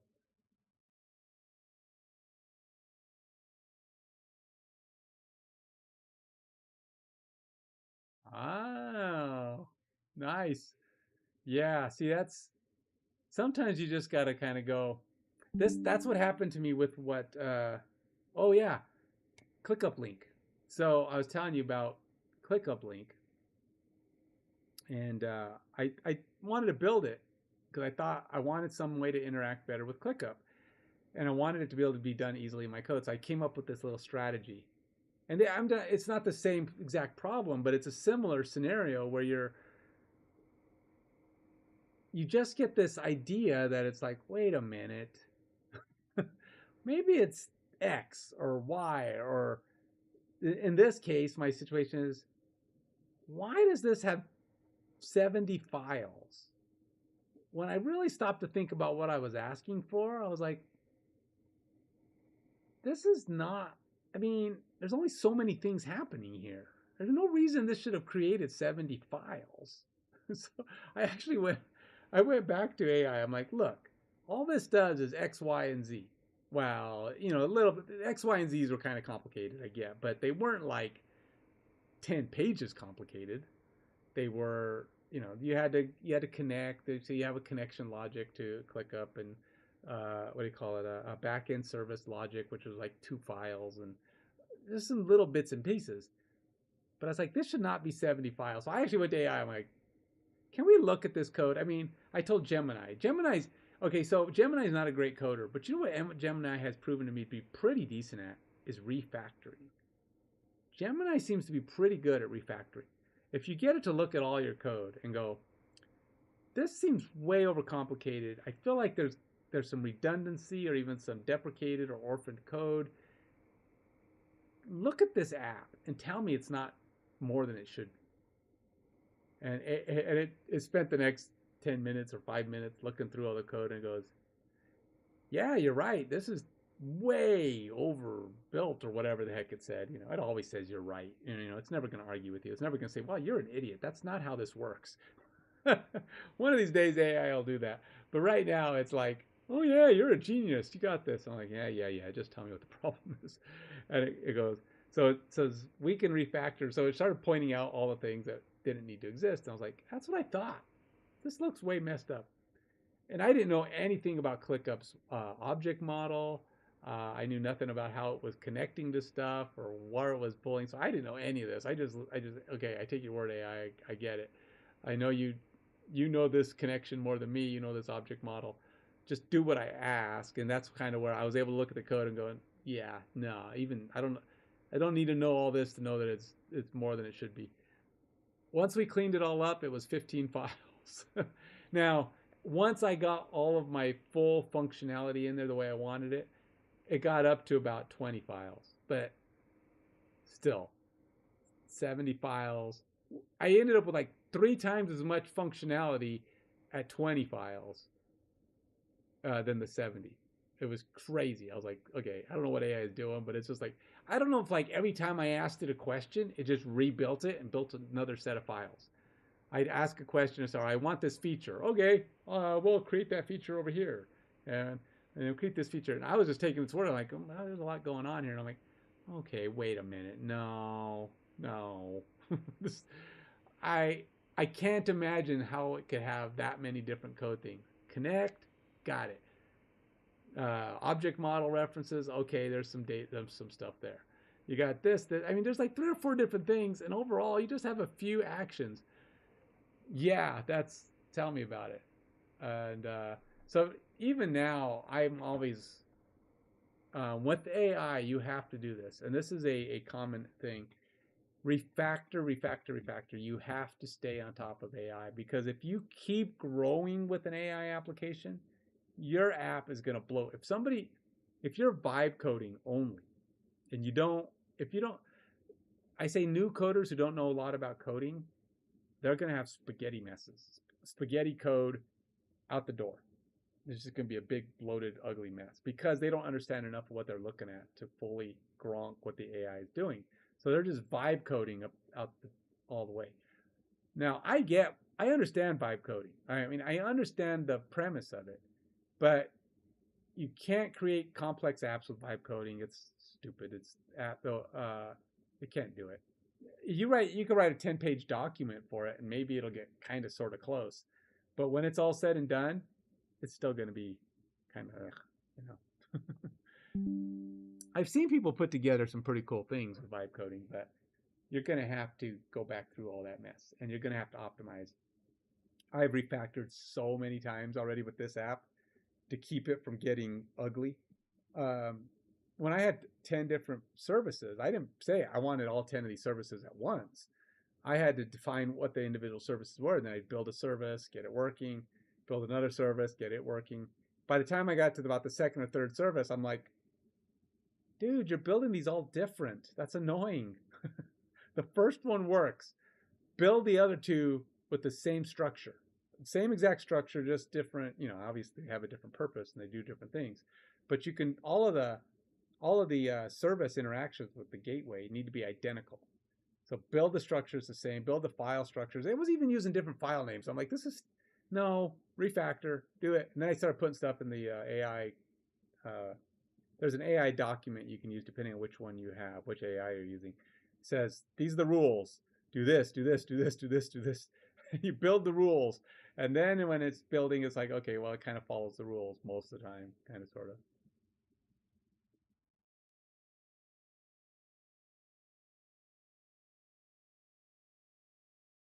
Oh, yeah. Hard coding is big with AI. This thing I'm working on right here, I was having so many problems getting it working. And I'm like, why is it being so complicated? And it's like, it says, oh, but you have this number and that number. I'm like, who cares about the number? Just take whatever size it is when you start and work off the existing numbers. It should not even matter what they're set at the time, because you're just going to read them and use those numbers. And I'm looking at the code going, why do you have this number in there? It's like, oh, you're right. We don't need this number. We could just read it. I'm like, I said that. I told you to do that. What are you doing? And it's like, I'll go down there and there's like this number. And eventually it took me like 5 tries to get AI to stop using hard-coded numbers on that thing. And I even have it in the AI instructions. Don't use hard-coded numbers. At worst, use a variable at the top that's defined to a number. Then you can set it or get rid of it later. But don't build it into the code. Stop using hard-coded numbers. Stop using hard-coded anything. I hate hard-coded strings even. I get it in an error message or something like that. Here's one of the things AI was doing in Unity. And this bugs me. In fact, is it still there? I may have gotten rid of it already. But no, I guess I got rid of it. It's set up for me to put these references in. So you see left scroll, right scroll, full scroll, these guys here. I set these in. And I needed it to be able to reference these panels and these images. And then I go and look in the code, and it was using those, but it was also doing these things. In some places it would use those, and other places it would do a grab the main thing, and then it would do a find on the component, or a find component on this other object for the objects I had set down here. I'm like, why are you looking for this object when it's set in the variables you had me set? You put these in here so that I could set these and you would use it, and then you go and look for it anyway. Why are you looking for things in the hierarchy when you just asked for the object? Use the freaking object. Sometimes you just, if AI was a person, you'd be like, right on the back of the head.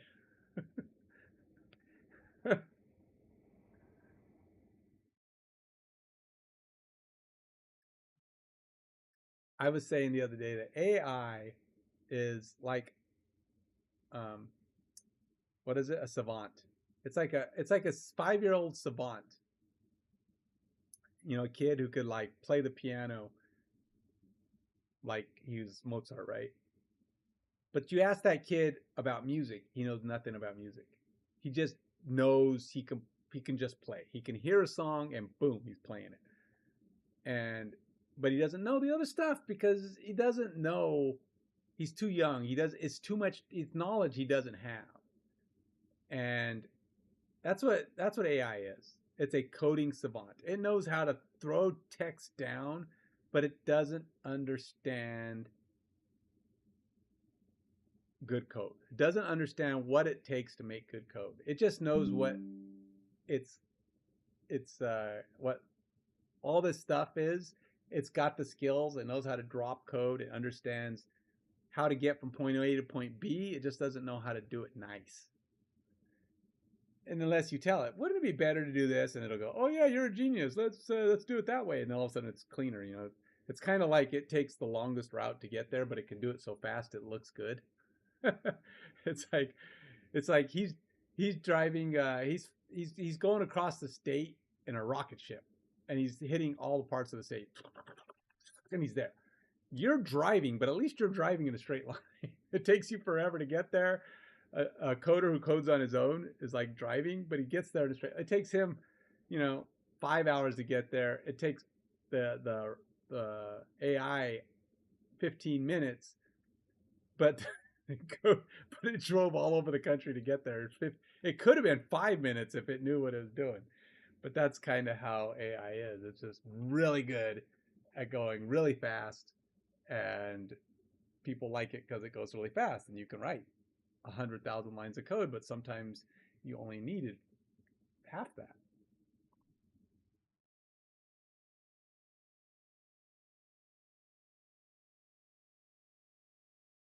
Yeah, no, there's a lot of things that are scary about what AI could do, especially with that voice stuff, like you said, and just the looks. They're pretty good. There's sometimes you're looking at it going, that really looks like that. He really looks like him.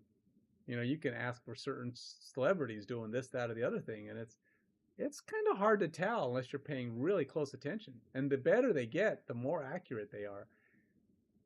And it's going to be really hard to know when something legit is going on in the world anymore. With fake news is going to become so common.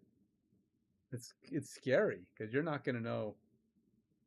I think it's going to be a problem. And yeah, there's going to be so much fake news out there. Lucky for me, I don't read news. I don't unless it's sports or entertainment, or to me it's like I don't like to read the news because I can't do anything about it, and it just makes me mad or angry or upset or whatever. And it's like I can't, people will talk about how much they hate Trump or love Trump or whatever the heck it is. And I'm like, what? But what are you going to do about it? You don't like what he's doing, or you do love what he's doing, or you don't like what somebody else is doing. But what are you going to do about it? You're going to complain on Facebook. Are you going to, some people might protest, but most people just complain all the time. Like, are you feel better about that? When you're done complaining, are you like, yes, I can go sleep now. I feel good about myself. Nobody does that. They just feel angry. That's all they did. They just made themselves mad. They went and they voiced, oh, this stupid person. I hate this person. I'm going to type and say what I think about this person. Aha, that'll tell them. And the nerve of that person. They go stewing and walking around, and they're just angry. I'm going to go back and talk to them some more and scream and tell them how wrong they are. It's like, okay. And when you're all done with all that, do you think either one of you feel better? He's probably not thinking too many great things about you. You're not thinking too many great things about him or her or them or whatever. and you're just angry. Did you make it better? Did you get rid? Did you change things? It's like, no, you're not. You didn't do anything. All you did is make people mad or make yourself mad. Or you're just so, whatever. I have opinions. Don't get me wrong. I mean, I have my feeling about Trump and his competition and everybody else out there, but I'm very much a devil's advocate, and I'm talking about for and against. Look, he's the president. He's trying to do something he thinks is going to solve a problem, but it's not like he made the problem up. For every one person who thinks all of his immigration policies are bad, there's another person out there going complaining about all the immigrants. So it's like there's a lot of people on both sides, and he's trying to do something. Most of these people complaining, they don't even offer a solution. All they do is complain. Oh, he's doing this and it's resulting in that and blah, blah, blah, blah, blah, blah, blah. They're like, okay. And what's your solution, wise guy? You're so smart. What do you got? What do you got? What's your solution that you're going to give, that you're offering?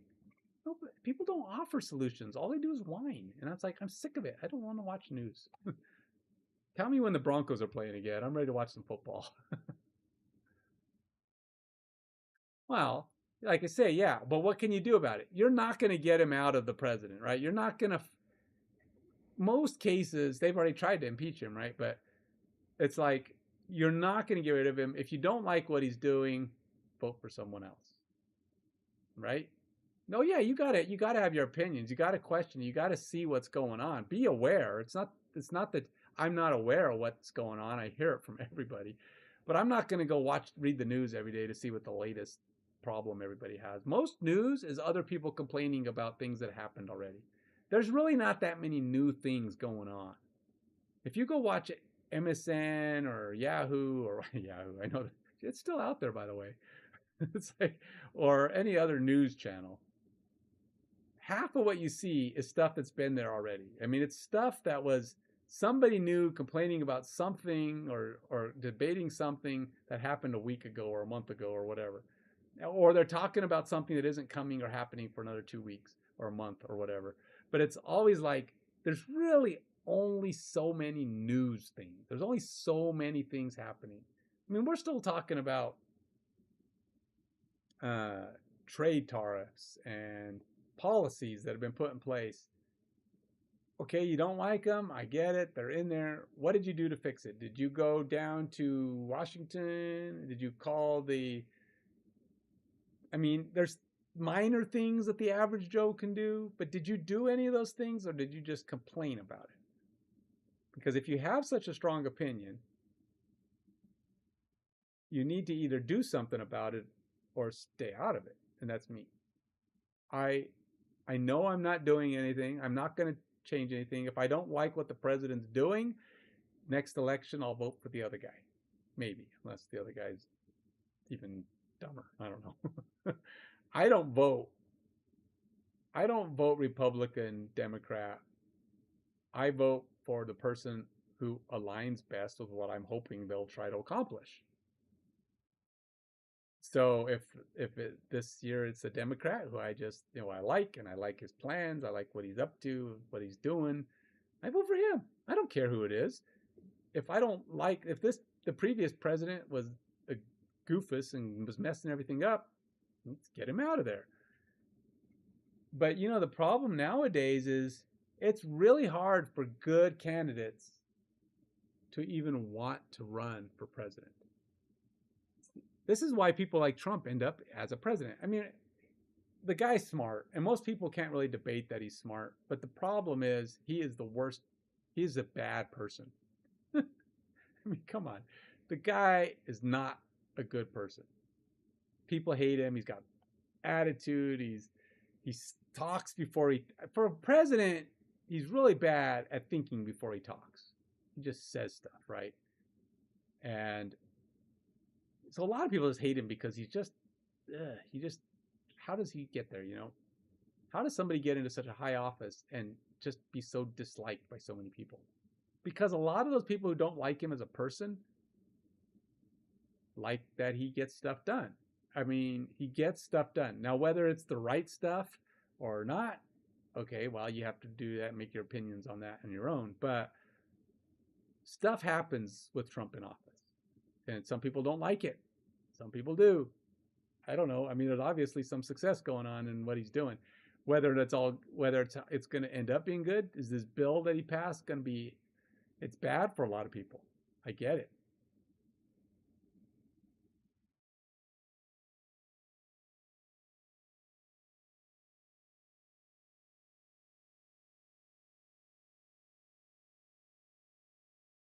It's, and really it does come down to the innocent. But the thing is, there's innocent on both sides. I mean, and people will complain about both sides. Like Palestine, it's like, oh, Israel's doing this horrible thing to Palestine or Iran or whatever. But like you said, there's always something. I mean, Palestine's been doing terrible things for years, and Israel's, as far as compared to their neighbors, Israel's stronger than almost all of their neighbors, right? But it's kind of like being the. Have you ever noticed how big dogs and small dogs are? A lot of times small dogs will make big dogs kind of cower. They'll like stand off and they'll like back off. But eventually that little dog irritates the big dog, and the big dog just beats the crap out of the little dog. that's how I visualize the whole Israel thing. For a long time, Israel's kind of like, we'll just stand off. We're going to push people back. We're just going to do this. But then they just keep coming. And then Israel just goes, smash, smash. And then everybody's like, oh, Israel's killing everybody. They're doing all this terrible stuff. And it's like, but did you see all the stuff that Palestine was doing before they attacked? Did you see all that? No, they just see Israel just bam, bam, bam, bam, smashing stuff. It's like they finally just had enough. And I'm like, yeah, I get it, but it's like it'd be like an adult getting mad at a bunch. Say some kids are irritating him, and you're telling them to stay off. These kids refuse to stay off, and then the adult smacks them across the room, and somebody sees it, and then it's like arrest the adult, throw him in jail, whatever. And that's kind of what's happening. It's like Israel may have overdid their reaction in some cases, be it Palestine or Iran or whatever. I don't know. Iran, by the way, is not supposed to be building nuclear weapons. They should not be building them. And the problem is, everywhere that things happen, there's civilians. Civilians work everywhere, right? There's civilian contractors working for everything, right? The government hires civilians to work for them and whatever. And that's both here in the US and abroad. So if you destroy a plant and anything that's around that plant, there's civilians. And the thing is, it's almost strategic for a lot of these countries that aren't supposed to be doing things. They do them where there's civilians. So this way, when somebody retaliates against them and a bunch of civilians get killed, they can get the world on their side. They can get their, hey, did you see how they killed all these civilians? It's like, did you see how you broke the rules? You were not supposed to be building nuclear weapons, and you did it anyway. But they don't, it's like, yeah, but you killed a bunch of civilians. Yeah, but they killed mostly the wrongdoing people. It was mostly the government.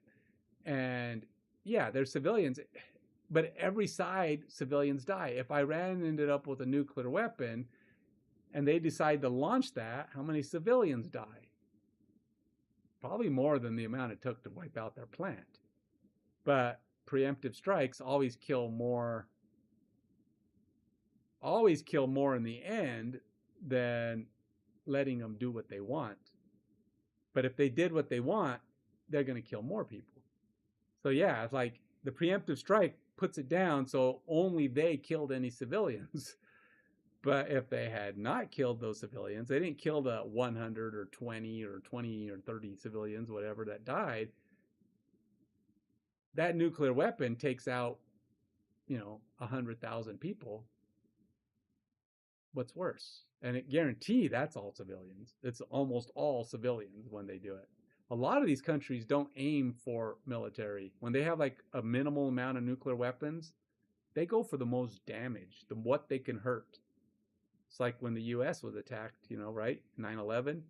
They weren't going for no military locations. They went straight for the two buildings that had 50,000 people in them in the middle of the day. Luckily, that's not what happened. They didn't hit it at that time.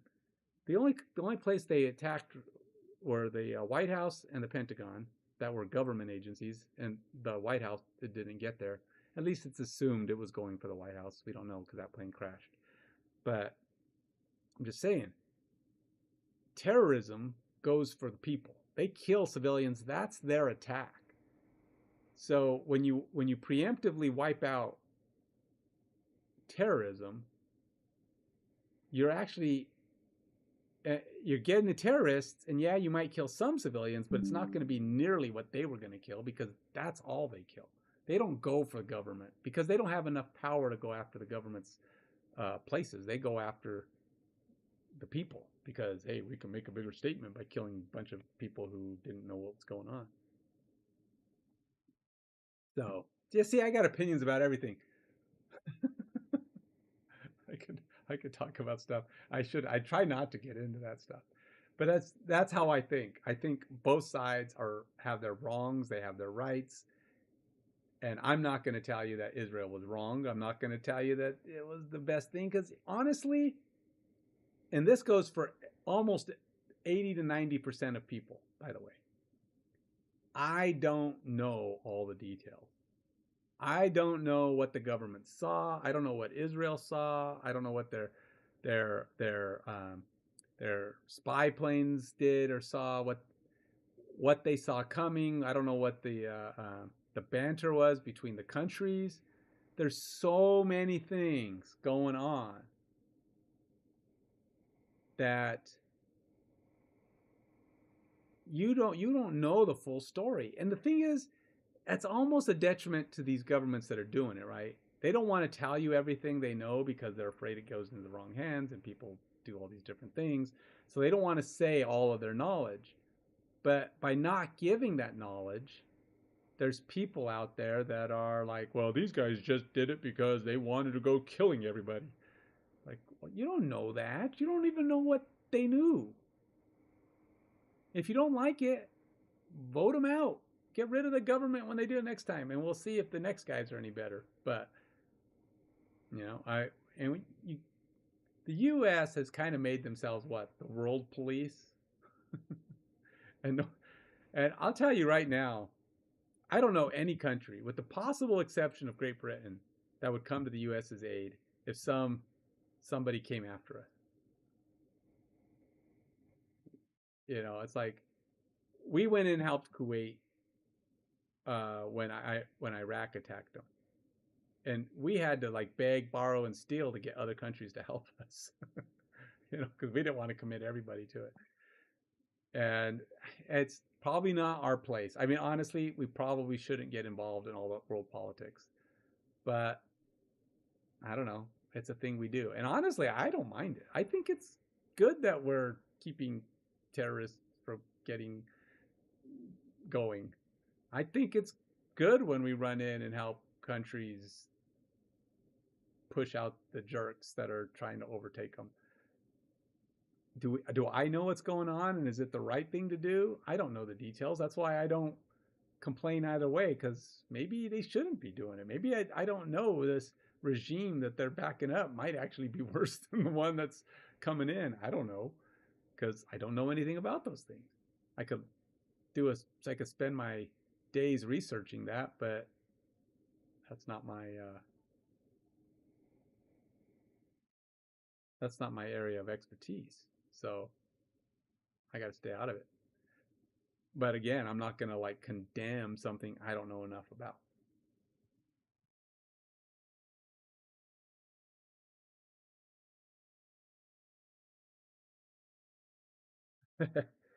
Yeah, no, there's no doubt. Like I said, there's definitely flaws about the way Trump does stuff. It's like, what was it he said? He wasn't going to do anything with Iran for like 3 weeks. He said he was going to wait, see what happens for a couple of weeks. And then what he do, like 2 days later, he attacked. I'm like, that was a really short 2 weeks. I didn't realize that much time went by. So he obviously saw something we didn't see and made a move. And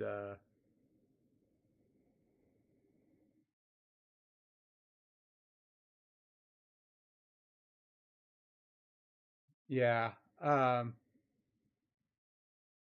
again, I don't know all the details there. I mean, I don't know what all happened. I don't know his conversations or what he says, but he does do some weird things.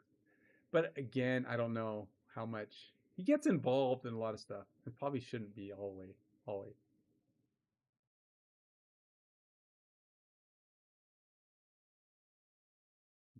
Eh, I don't think, honestly, I don't. I think the most popular president of the last 150 years or so is probably Reagan. And he wasn't loved by everybody. I mean, there's still people who talk about how much they didn't like him, but he was the most popular. So most people liked him. And he was pretty successful at getting things done. He got a lot accomplished. But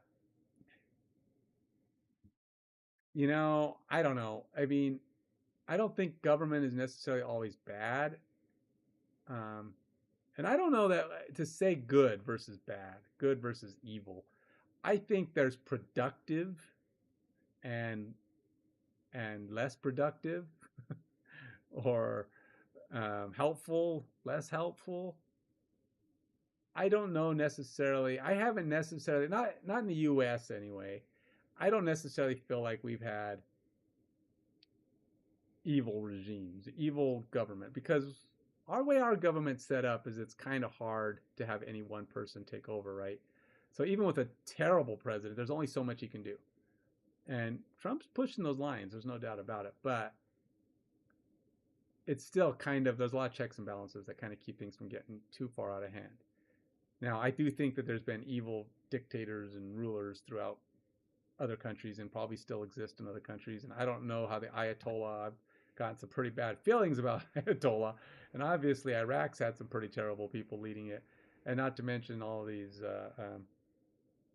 other countries having their, whatever rulers and dictators. But I think that there's a lot of, room for improvement. It's hard though. One of the things you're going to get with a government that isn't a dictator. Here's the thing about a dictator. Let's say a monarch, not a dictator. A single ruler scenario has the potential to have great, good people ruling the country. It also has the potential to have evil, rotten, terrible people running the country because it's one person, right? One very small amount of people.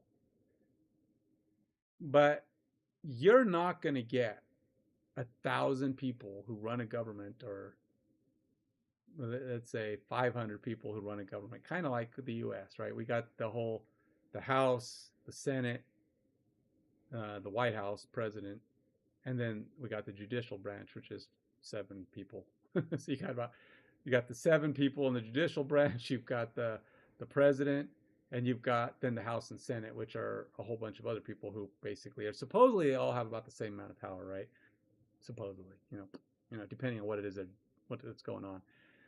But you're not going to get that many people together and everybody's good. Good in the holy sense, right? I mean, they're good people, morally good. A lot of these people have what do you call it? Alternate objectives to try to make themselves better, or to better themselves, do something for themselves, do something. Some are very focused on their own problems, like maybe just their own state. They don't care about all the other crap. As long as my state's doing good, whatever. So you're never going to have something that's perfectly good, morally good. Short of the days when God comes and takes over. And again, I'm a Christian, so I believe that'll happen one of these days. But if you're not, then you don't see that coming. So that's not happening for you if you don't believe that. But I'm just saying, short of the ultimate goodness taking over, we're, just something you got to deal with. You've got to deal with what we have. And we're never going to have a perfect scenario in that scenario. It's never going to happen. You just got to deal with what you have. You got to focus. You got to try to get that momentum. And can you dethrone your own government? Well, states have tried it, right? They've tried to break free and do things, but ultimately, no country can really get away from their government, right? The government's got the army, they've got the stuff. So there's only so much that can happen, and unless you have a world police that's going to come in and help you out, like like the Americans did with Iraq and Kuwait and other places, I don't know. I just think I think a lot of what the U.S. does is good. I think we have a better country than a lot of people have. I don't think we're perfect by any means. I think people complain a lot more than they should. And one of the things about complaining a lot in the U.S. is you don't realize that half the stuff you're complaining about is you're only allowed to complain because of those things. There's a lot of countries that would be like, what are you talking about? I'm throwing you in jail. Don't be talking about the government. We're throwing you in jail. You're lucky. There's a lot of people pretty lucky that they've got the rights to do that.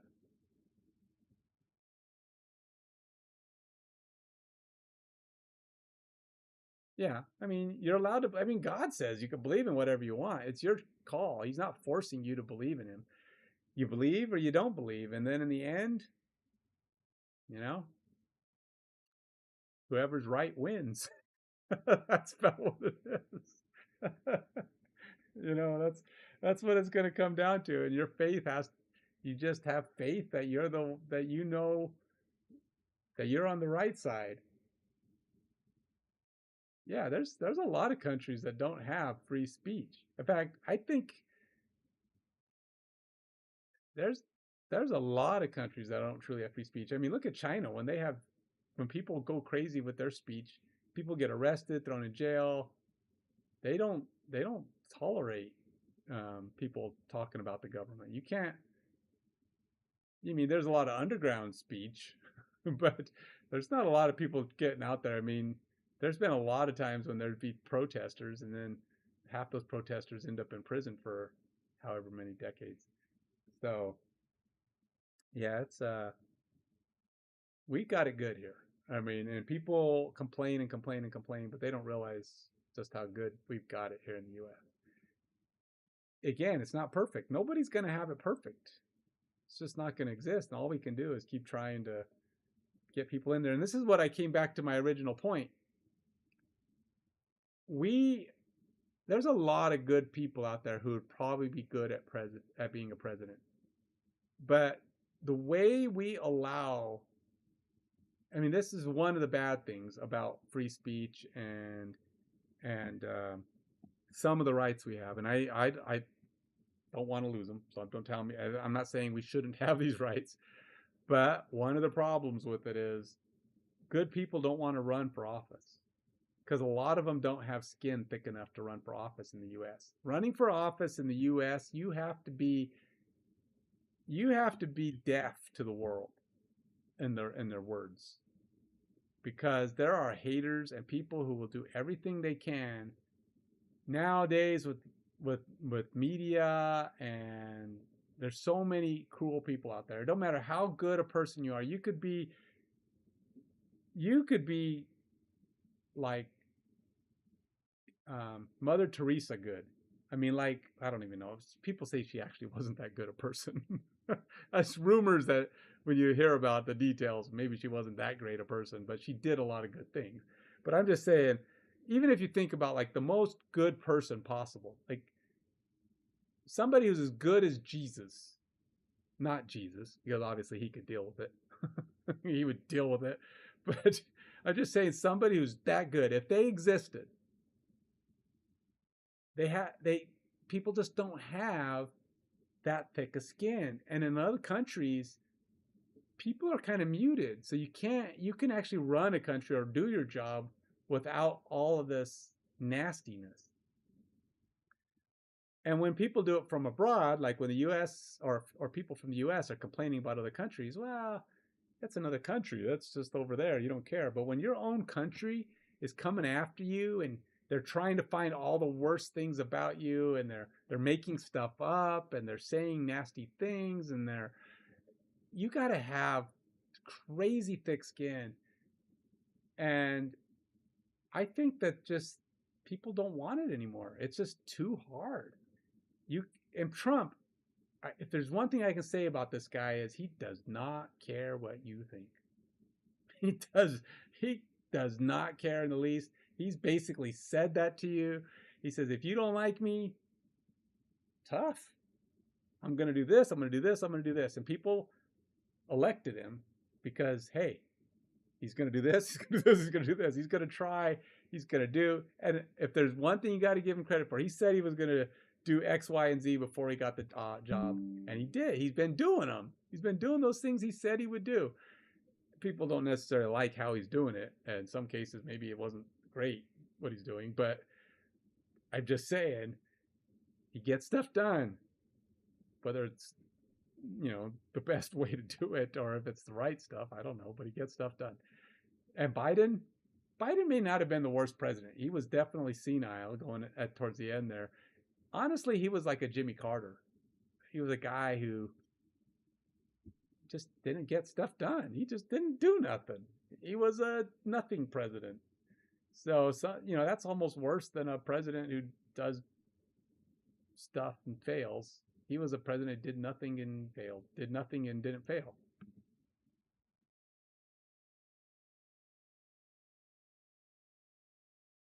Yeah, Biden didn't do nothing.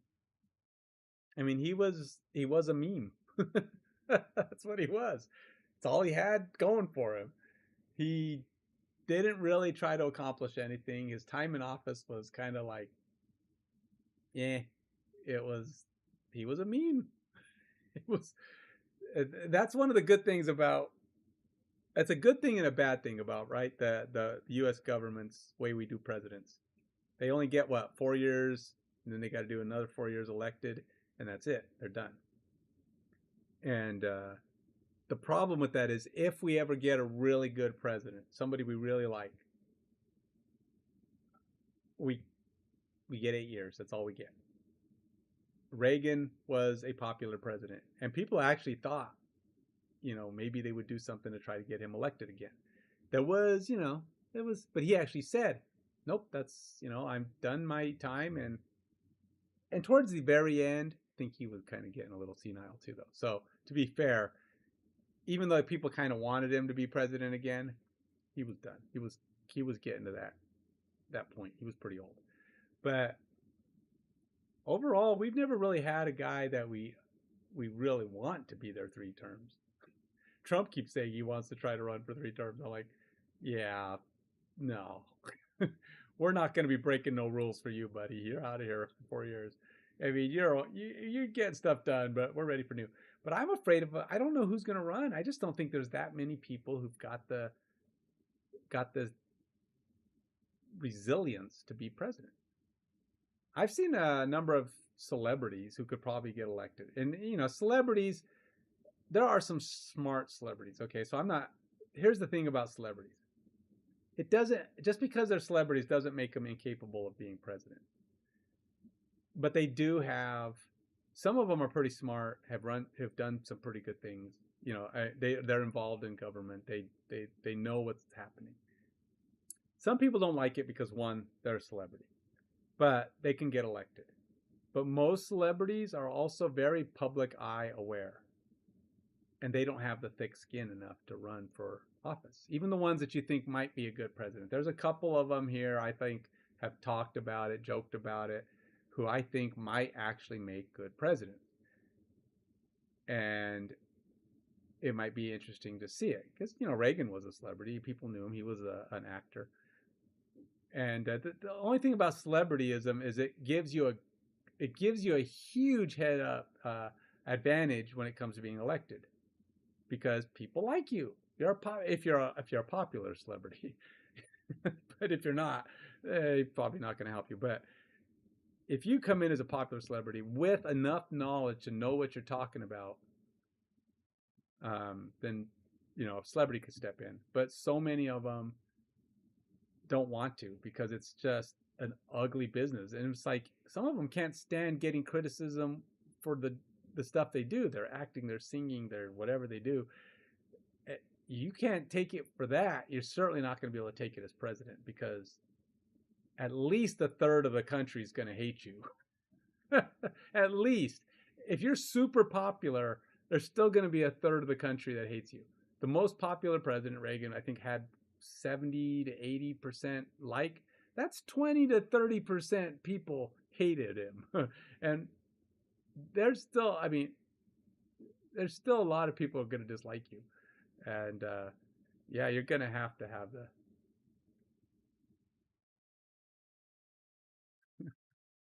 Elon Musk. Yeah, he's another one of those controversial guys, isn't he? He's really Elon Musk. Guy is, you got to give it to him though. He is smart as heck, business smart. He is smart, like he's Trump level, probably more. I'd say he's even smarter than Trump as far as what he can do in business. But the guy he's the worst, man. He is not a people person either. A different kind of not people person. He just doesn't have a true concept of people and the reality of people who aren't him.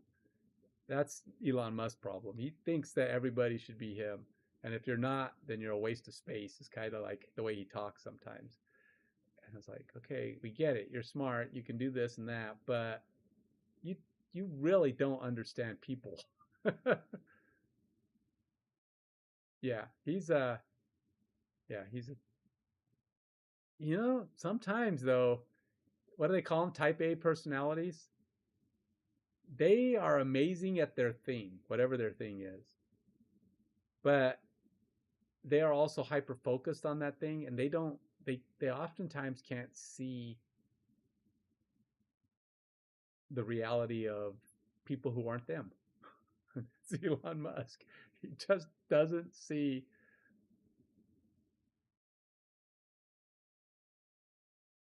Oh yeah. I think I heard that somewhere. Something about video games and Elon Musk. Who used to talk like that? There was a guy. We had a was it Gore? Frank Gore? I think it was Frank Gore, a president who ran. He ran for president back in the early 2000s against Bush. He said he invented the internet.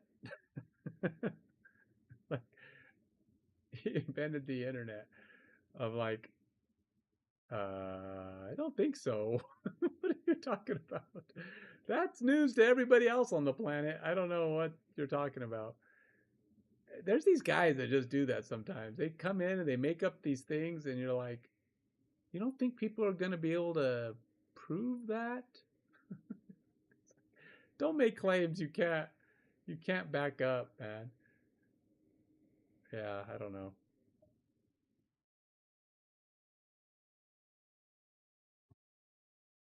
I think if I ever ran for president, which I wouldn't, there was a time in my life I thought I could do president. And then reality hit. I'm like, no, I couldn't. It's just terrible, terrible job. Not nowadays. I have thick skin. I can put up with a lot of people. I understand people are just nuts sometimes, and they are what they are. But I don't have a desire to deal with that much garbage. And I think that's just it. I think there's just too many good people out there who could probably run for president. I'm not saying that I'm necessarily a great candidate. I think I'm capable, but I don't know enough about politics. I'd have to get into politics, spend 20 years doing this, that, or the other thing. Yeah, not for me. But I'm a jack of all trades. I'm a person who I believe I do a lot of things well, not a lot of things great.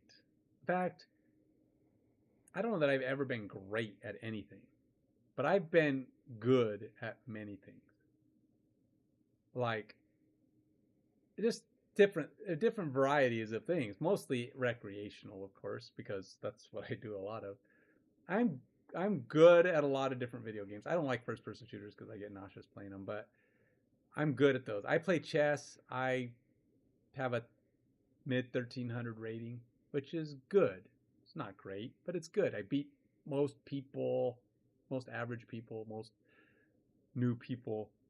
I have a bowling average of over 200. I'm a 3.5 tennis player. These are all good. You know, I'm pretty strong. I work out a lot, so I can bench 250 three, 4, 5 times. I don't squat a ton because I don't want to hurt myself. But again, I'm good. I'm decently strong. Everything I do is I'm good at. Not great at anything.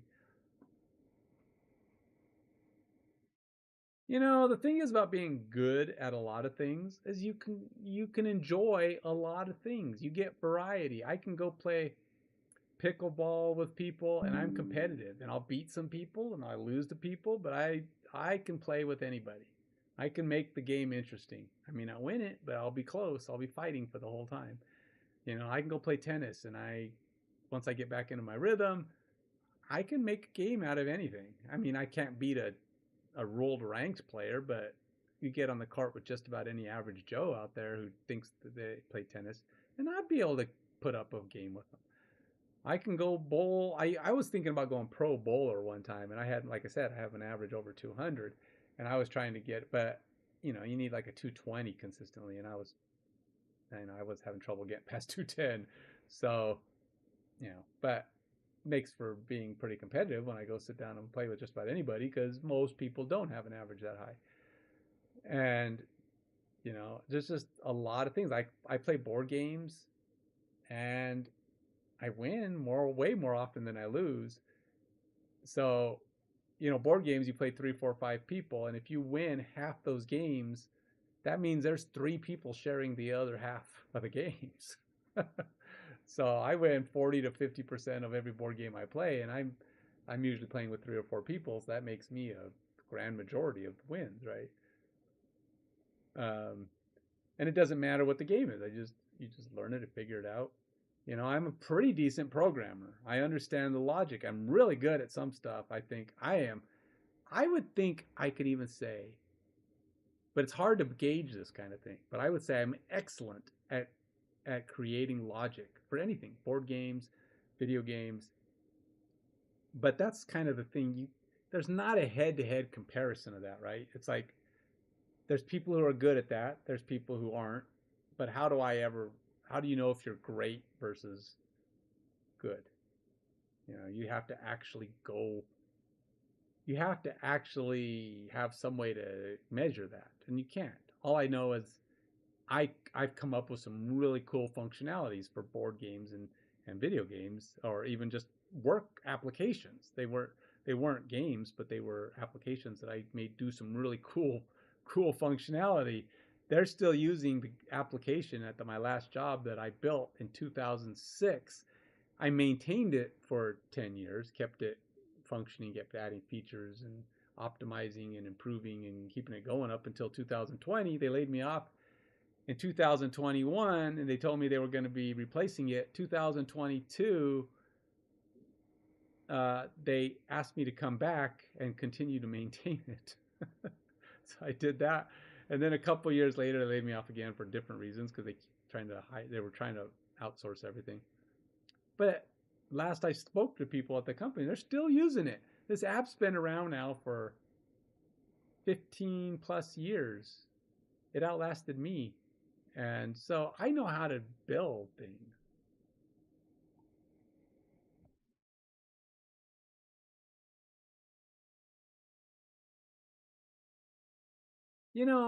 How long you work somewhere doesn't mean you're good.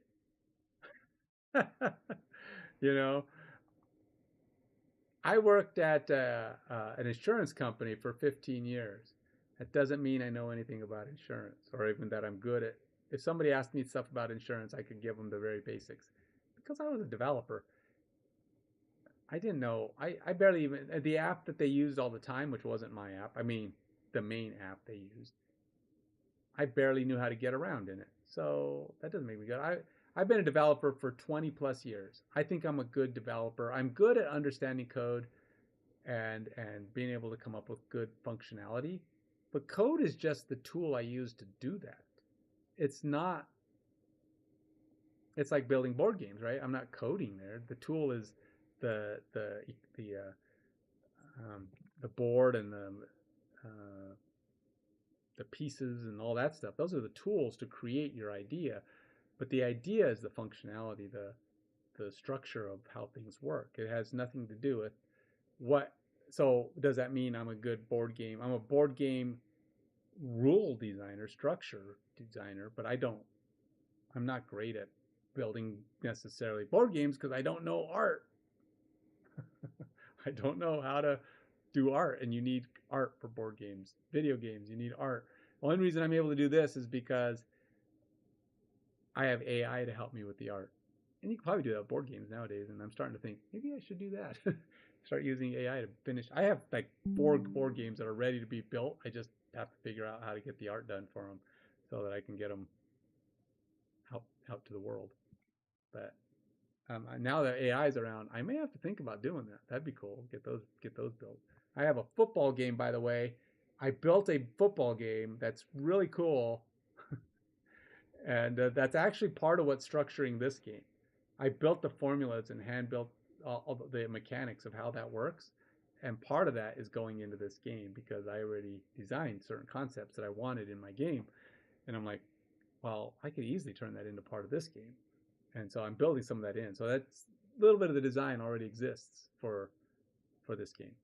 You know, it's 12 o'clock and I have to get up and work out and get back to work tomorrow. But hey, Vice, it was really cool talking to you, man. I know I totally got off my track, but that's okay. I like doing that. I like talking to people. And I'll continue to get more done on this tomorrow. I'll get it figured out. Probably finish it tomorrow. At least this functionality. Check out my YouTube page. You should follow me over there. AM Game Dev is my developer stream. Active Mind Gamer is where all my old stuff is. If you want to see things like where I worked on my first prototype of this game in November. This Twitch channel, I do everything on. I do everything on this channel. It's like I play video games on the weekends. I do my development. I do whatever I'm doing. It all goes on this channel. YouTube, I split it up. I have this same name, Active Mind Gamer, which I do all my gaming on. And then I have AM Game Dev. If you ever play miniatures, you should check out my miniatures case. You can check that out at Active Minds Games on YouTube or Instagram. You see pictures and videos of it. Just check it out anyway. Look at it. Send me comments and let me know what you think. If you're interested in the cool case I developed, trust me, it's a cool case. I've sold over 20,000 of these things. Not enough to make a living off of them because I'm terrible at marketing, but I gotta work that one out too. But yeah, good talking to you. You have a good one, man. And till next time.